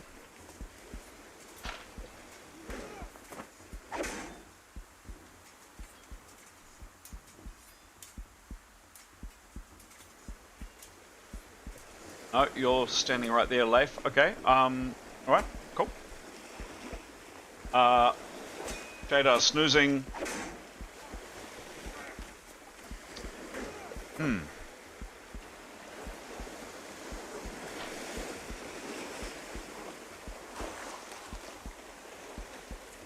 Alright.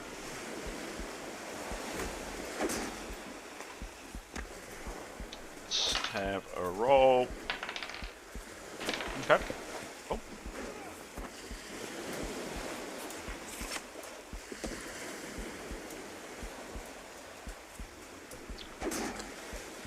Here.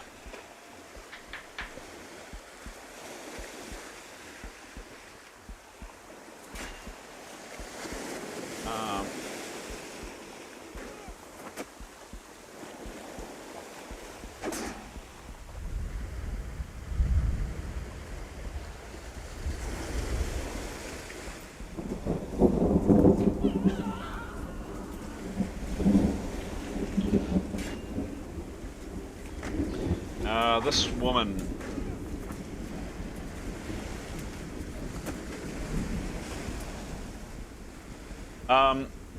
She is feeling very groggy, but she limps her way out of the line of fire and crouches down. Oh, and crouches down over here.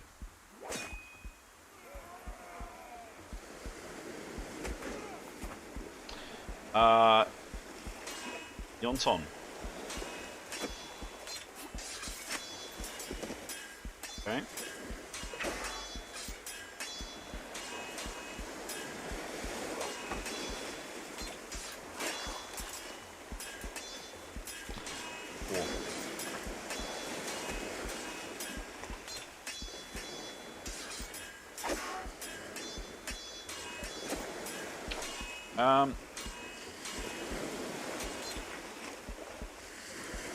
So still kind of smoking from the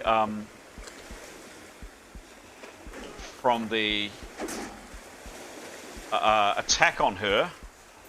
This woman very bravely moves up and kind of places herself further down the line with her spear up and ready, looking at this gap. And if anybody appears there, she's going to... She can't attack this round, but she's moving up behind Etienne. Looks like she's going to follow Etienne through the gap.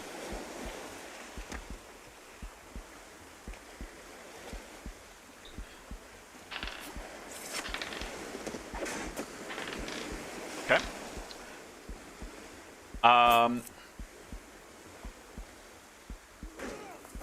Leif.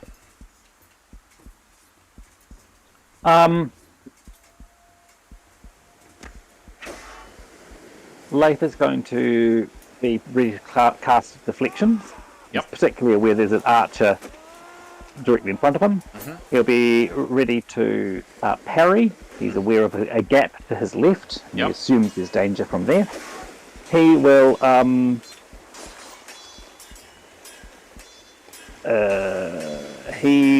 hold his action to see what Severin is doing. All right.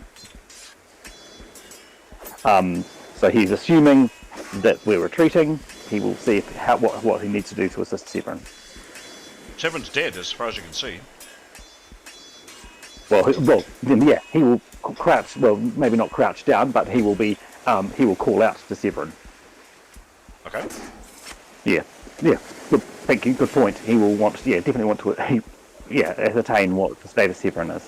Okay. He doesn't want to go any further in there if he has to make a manoeuvre, but if he has to, once he needs to help Severin, he will. But at the moment, he's just wanting to gather information about. There is now a clear path. So the caltrops are kind of here, but there's a clear path where this guy here has moved through and cut off this person's leg. Okay, so Leif will advance somewhat to be close to Severin, but he doesn't want to go particularly further because it looks like far too crowded. It doesn't look like there's room for him in there, really. So he'll move up to beside Severin, but very aware that there's potentially someone to the left. There is. He would stay on. Yeah, a little bit further back from there. So he's right up next to Severin and wanting to just see if Severin's alive. Okay. Basically. And anything else he's doing? Yeah. So no, casting deflection. So he's keeping his eyes on the archer. Yep. And on the gap in the boxes, and wanting to parry and missile parry. So this woman has a long weapon. However, Leif is out of range of her. Okay, cool. So she has got a spear. Had he walked up here as this guy did, he could have got a spear in the head. But currently he's out of her reach. He can't be struck by her. And then the archer is here. Fired last round. And he's just seen his companion get his leg cut off. And Leif will also say in the Bronick, there has been a call for retreat. We need to retreat. Okay. So he's directing that at Yonton and at the legs chopping guy. Okay. Askel is now out unconscious. 5.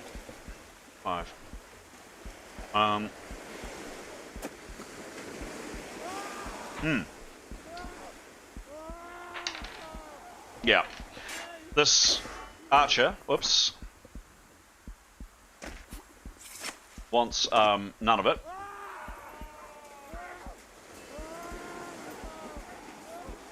And moves around the corner. Out of view of you, Nicholas. Sorry, Leif.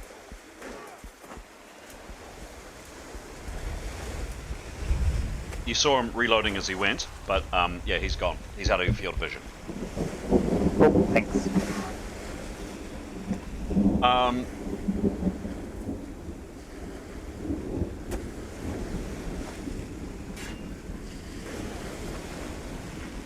Okay.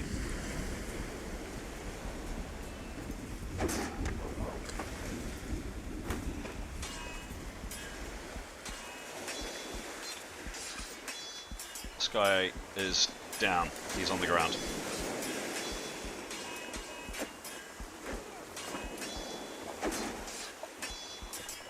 Nope. What?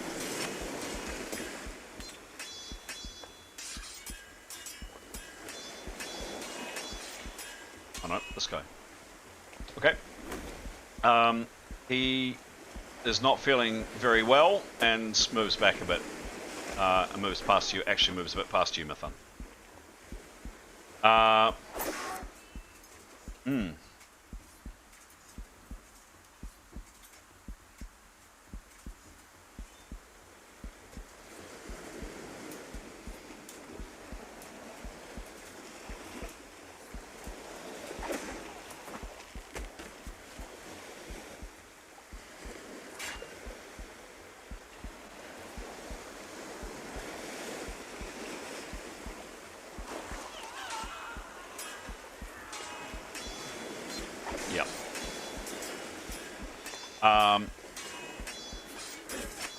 Next up, Etienne. You've seen Nicholas move forwards. There's no foes in this gap. And did he hear? What has he heard? Give me a plus 30, so an easy perception roll. He does have his helmet on, which he's not good with. 51. 5-1. What's his perception?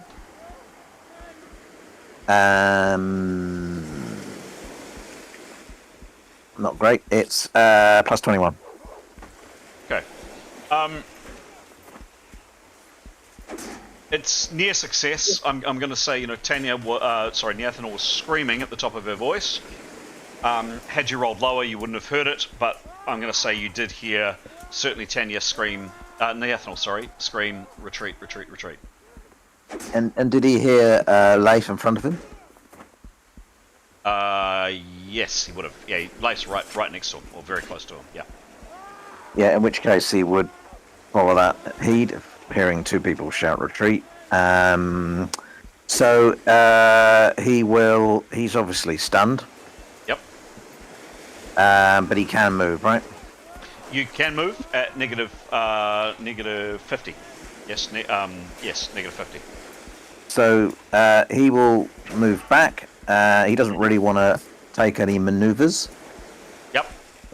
So he will walk back, stooped if he can, across the face of the wall. He doesn't want to step too far out, so we'll get hit by arrows. So he's got a problem that this woman has moved up. So there's a clear path of the traps that have been kicked out of the way. She has moved up and is blocking his movement out. He will have, if he wants to move, he's going to have to make a maneuver across the caltrops, or shove her out of the way. Shove her out of the way. Well, which is easier in his estimation?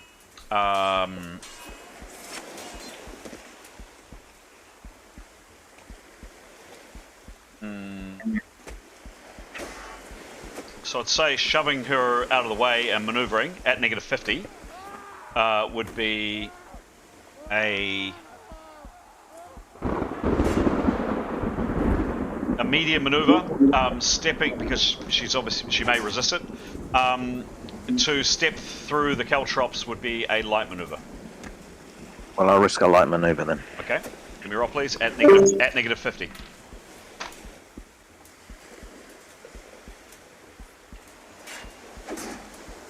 $48. 48 minus 50, and your moving maneuver is play minus 11. Minus 11, thank you.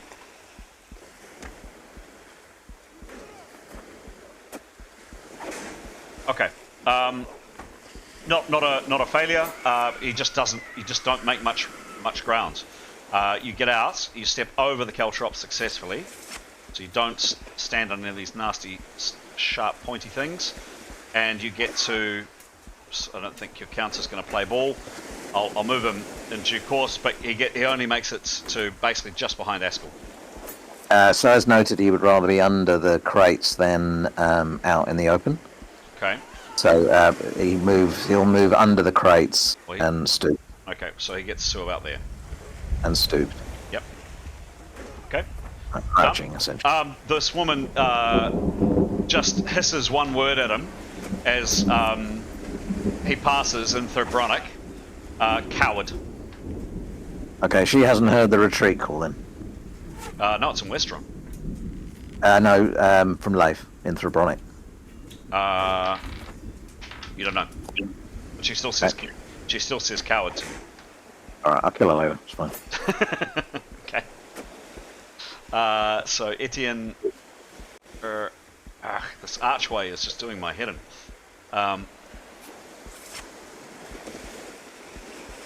There you go. Kind of back to where he was. Okay, next up is Severin. You are... where are we at? You're... Oh, that's strange. Your stun didn't go down for some reason. That's strange. you're at 6 rounds stunned, and you're down 5 rounds. Yeah, it's weird. You're down. The fact that you're on the ground's automatically got reduced, but your stun didn't. So you're still stunned, and you're still down. You're down for 5 rounds, and you're stunned for 6. You're playing. What do you mean I'm down? I thought I was just stunned for 6 rounds. Oh, you're on the ground. You're lying down. Oh, I know. Yeah. So can he get up? No, he's down on the ground for 5 rounds. Ah, okay. I misread that. I thought he was stunned for 6 rounds. He is. He's on the ground for 5, and he is stunned for 6. All right. Then he'll say to Leif, "Can you get me out of here?" Okay. Yeah, Leif will respond and would want to touch him with his foot, and he'll cast... on his turn? Float. Yep, sure thing. Leif's had his turn, and he was waiting to act on Severin, on what Severin said. Remember, Leif moved up just a little bit, remember? And he was like watching for deflections and stuff, but he was waiting to see he was wanting to see if Severin was alive for a start. But he was holding the rest of his action. True. Based on what Severin said. Yeah, okay. Well, if it's okay, yeah? Okay. Yep, what does he do? So he will touch him with his foot and cast float on him. Okay. He'll, roll.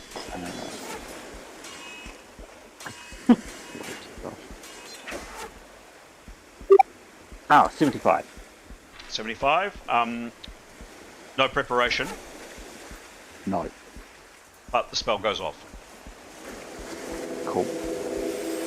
Nudge him up a little bit with his foot so he can grab one. He'll grab him next turn. Okay. And he'll say to Severin, "I'm going to float you," by the way. Okay. Okay. Cool. Cool. And if Leif has got any more action... No. By the time he moved up, by the yeah. time he had a glance around, and I gave you the glance kind of for free, and cast a spell, no, he's definitely done. Yeah, gotcha. Thank you. This chap here...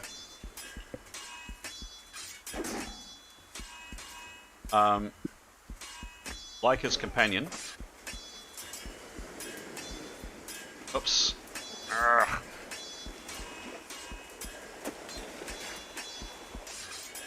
He is moving up, he's not quite there. He is not quite there. I don't think the counter's going to allow me to do it. He's standing there. So he's injured. We'll just check. Yep. But he moved a very short distance and he's stunned. It's a distance of, goodness me, yeah, 14 foot. Yeah, he's fine. So he moves up next to his companion.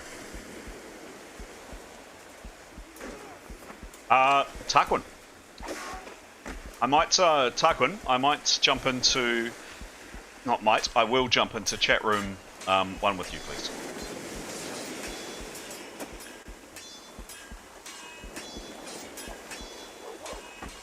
You there, Giles? Hello, Giles? I am here, Chris. I will try and do this, but on my phone it's difficult to see how. It's because my computer's having a wobbly, but it should be a doable proposition. Okay. Oh, yep, here we go. Yep. Cool. So I'll go into the Tarquin GM channel. No. Chat room 1, Giles.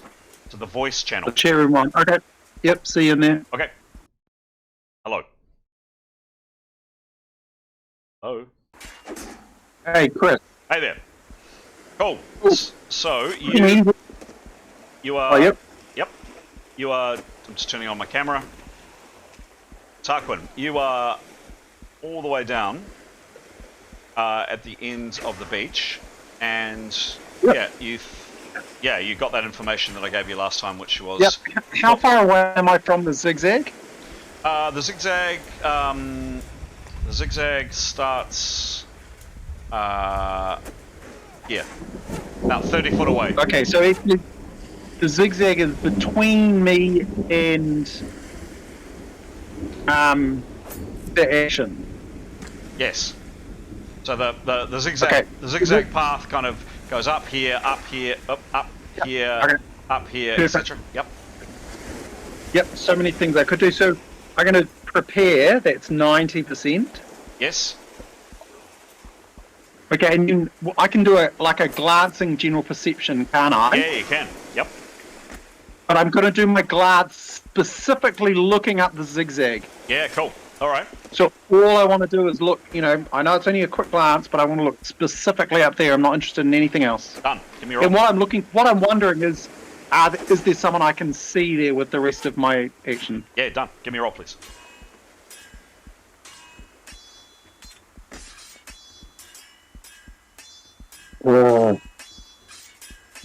Remember, it's a master roll.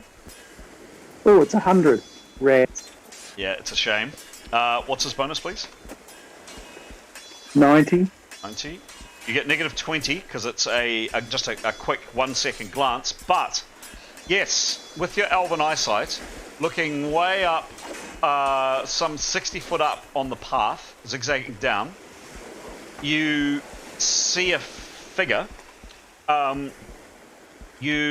Hard to make them out for sure, but yeah, definitely a humanoid figure moving very cautiously down in the rain and the very treacherous conditions, moving down the path, crouched down.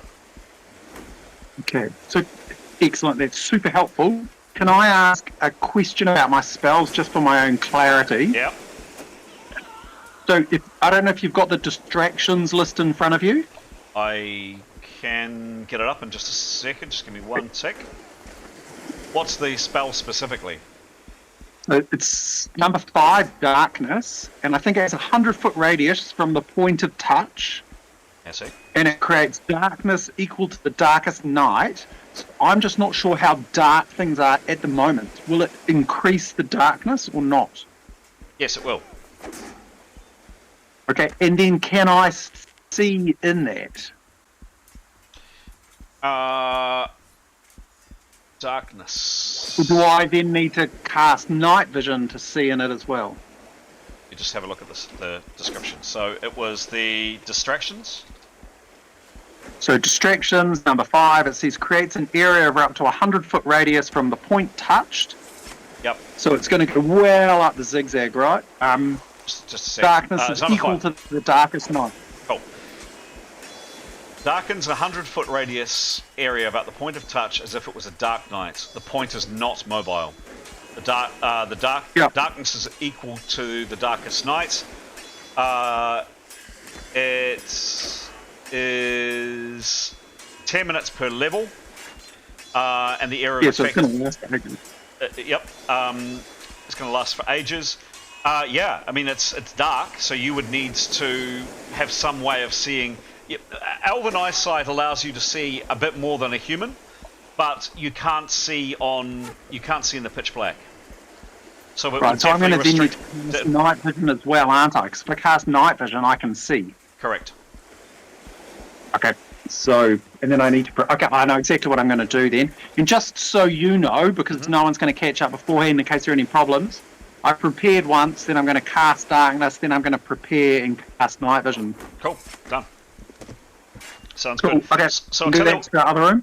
Yeah, I think to play this out then, if all you're doing is doing exactly that, we won't take you into the separate room. I'll just ask you to make those rolls for the first roll to see if the first spell goes off, and then see if the second spell goes off. Yeah. Yep. Cool. Cool. And because I'm only doing one prepare, I've got to get above 15, right? Yes. Yeah. Oh, above 17 actually, because 1 and 2 are automatic failures. But yes, above. Fine. It's totally fine. Yeah. So just so you know, single prepare roll.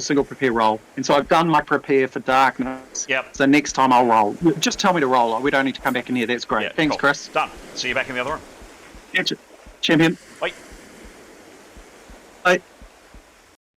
That's a bit of, I think, burn them out. Like, yeah. Just. Jim's back. Yeah. 2.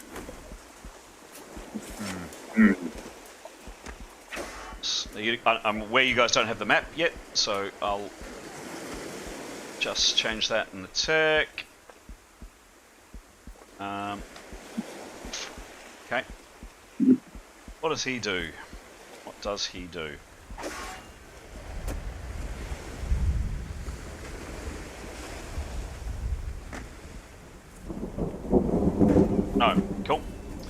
All right.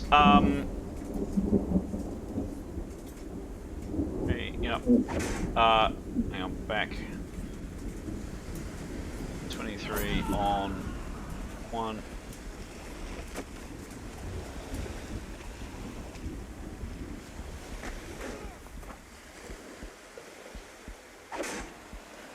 Oof.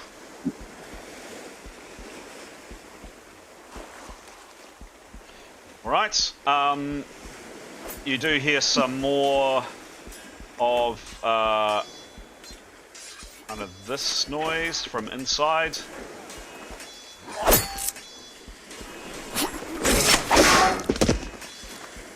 And then that's it. Tanya, your turn. Well, she'll reload, following on from the last go. And if she sees a target, she'll line a one up. She's heard the call. Well, has she heard the call? Oh god, yeah. I mean, Yathlon's right there. Tanya's the closest to her. Yes, she definitely heard it. Yeah, and she's obviously looking for a target, even if she sees one, and she'll wait for everyone, but she won't retreat until everyone's come out. Cool. Mithun. She will finish reloading, and she will step out cautiously and do the same as Tanya. Okay. So she'll, if she doesn't fire this round, she will have initiative on someone next round. Okay. Done.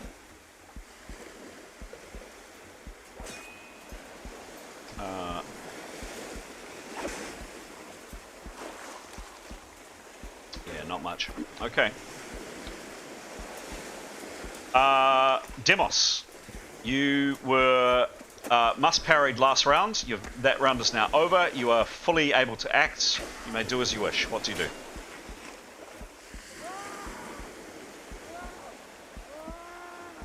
There's no picture, GM chat. Oh, sorry. Thank you for the reminder, Sarah.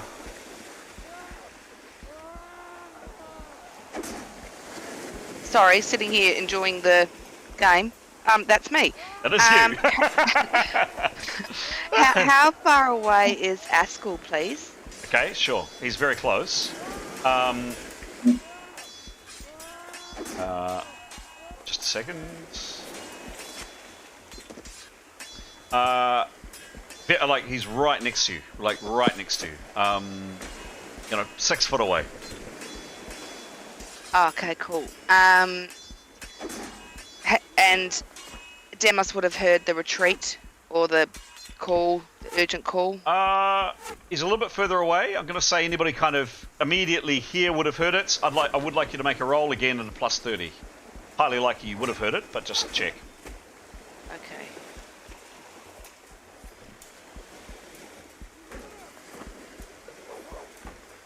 $97. 97. Roll again, please.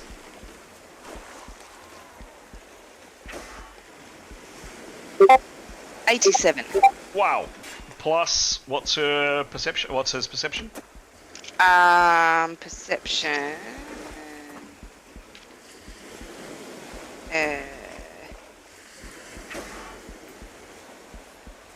Is plus 50. Oh. With that result, Demos, you are so in tune with what's going on. You hear the rumblings of people's stomachs above the sounds of the thunder. You hear everything. You absolutely hear that call to retreat. No doubt. Oh, Demos, bless him. Yeah. Could he please move over to Askel? Yep. Keeping cover and not getting hit, obviously. And he would like... Oh, yeah? I can't vouch he's not going to be hit, but yep. He'd like very much to not be hit, please. So Okay. he's being... Because he's so attuned with the current environment, highly likely he won't be hit. So he'll be keeping low and so on. But he will want to put... When we're on our way out, or if it's now or next round or whatever, he'd like to throw Askel into a fireman's lift and carry him out safely without being hit. Okay. Whether he can pick up his shield and his spear at the same time, I don't know, but let's find out. He's very strong. He is very strong. I mean, he is, can almost reach out and touch Askel. So he's at him in a second. He's got the rest of the rounds to act. Anything else he's doing this round? No, he just wants to be ready to go when we're going with shield and spear and Askel. Okay. And safely. Okay. All right, but he doesn't try to pick up Askel this round. I don't think he has perceived that anyone's currently on their way retreating. Okay. Or will he pick him up? Oh, but then he'll have to stand. And then if he's standing for a round, he might get hit. I don't know. Can he hold that till the end, or do I have to decide now? You can hold to the end. Your call. Is that okay? Yep, that's cool. okay. Yeah. Thank you. Okay. Okay. So this guy here.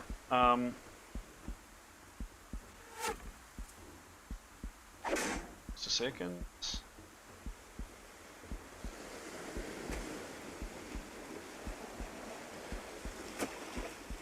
Yeah, cool.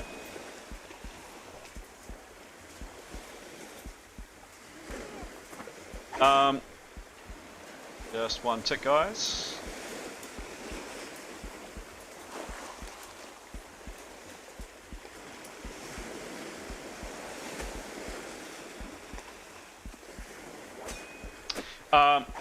He steps out, and you notice he's been very, very quiet recently, Mathan. Yeah, nice. And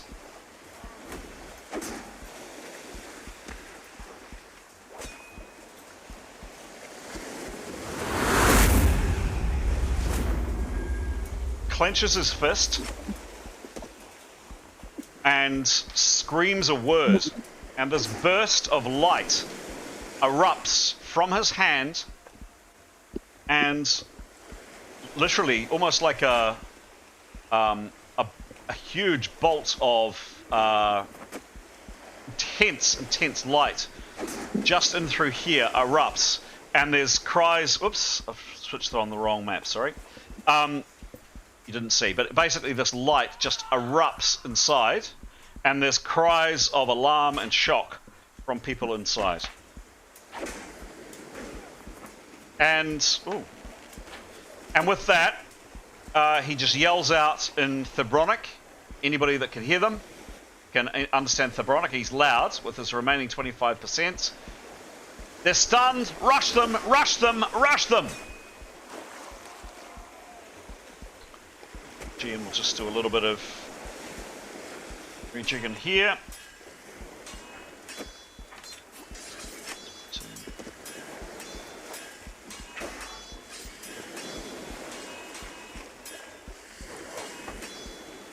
Interesting enough that his spell went off.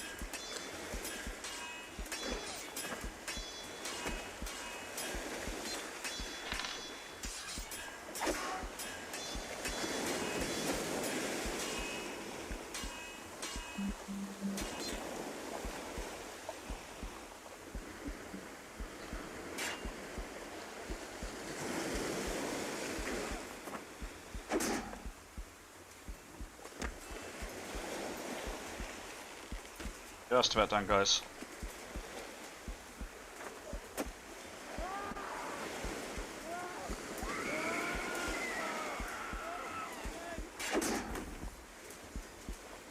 And last one.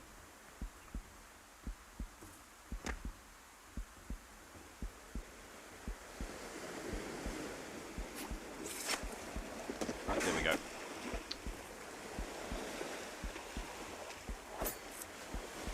Cool.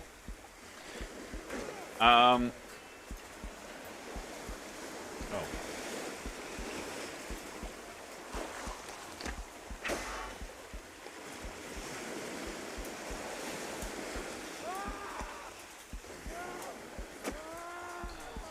Great. You're last to act. You are. Yep, you've got lost initiative, but you can select. You're smoking from the acid eating into your flesh, but you can act. What do you do? You've just seen this blast of energy inside the really, really bright light inside behind the walls, and a number of people yell out in surprise and alarm. Right, yeah. So he couldn't actually understand what was said because it was in Throbonic. Right. He doesn't have Throbonic, but he obviously can tell the fact are people moving, or they all, like, you know, he could probably read body language. If everyone's running to the left, he'll go, well, everyone's running to the left. Is there any body language that would signify that he knows? Oh, the trick, unfortunately, he has lost initiative, so he's last to act, so everybody else has kind of acted before him. So that's the end of the round. He is literally the last person out of a lot of people to act. So it's looking like these people here are looking to rush through, but you don't know. Okay, I think he would read a little bit of language. Looks like they're pushing forward. Yep. But he can obviously see Demos is trying to help Askel. Yes. I think he would move. I should say, not run. Move to help assist with moving Askel if he can see Demos is struggling to climb and carry. Yeah. Okay. Cool. And that is the end of the round. That's the This has been a very, very, very long 20 seconds. I'm going to suggest we leave it there, guys, for this session, and we pick up the action next Wednesday, if that suits people. Yeah. Yep, oh my god. Sure. It was good. Something to chew on? Yeah. Is there not a call for one more round? Oh, quit while we're ahead. Indeed. What was that, Anthony? Like, is there not a call for just one more round? I've got a house guest who I think is keen to get out and do some stuff. I'll just check and see. Just one second. No, I was just being it's a beautiful day out there, so we should get out. All right, cool, done. Let's leave it there, guys. That's the end of the game. Thanks a lot, guys. Tune in next Wednesday to see what happens. Thank you. Thanks. See you, folks. See you all. Bye. Bye. Bye. Bye. Bye, everyone. Bye. Bye.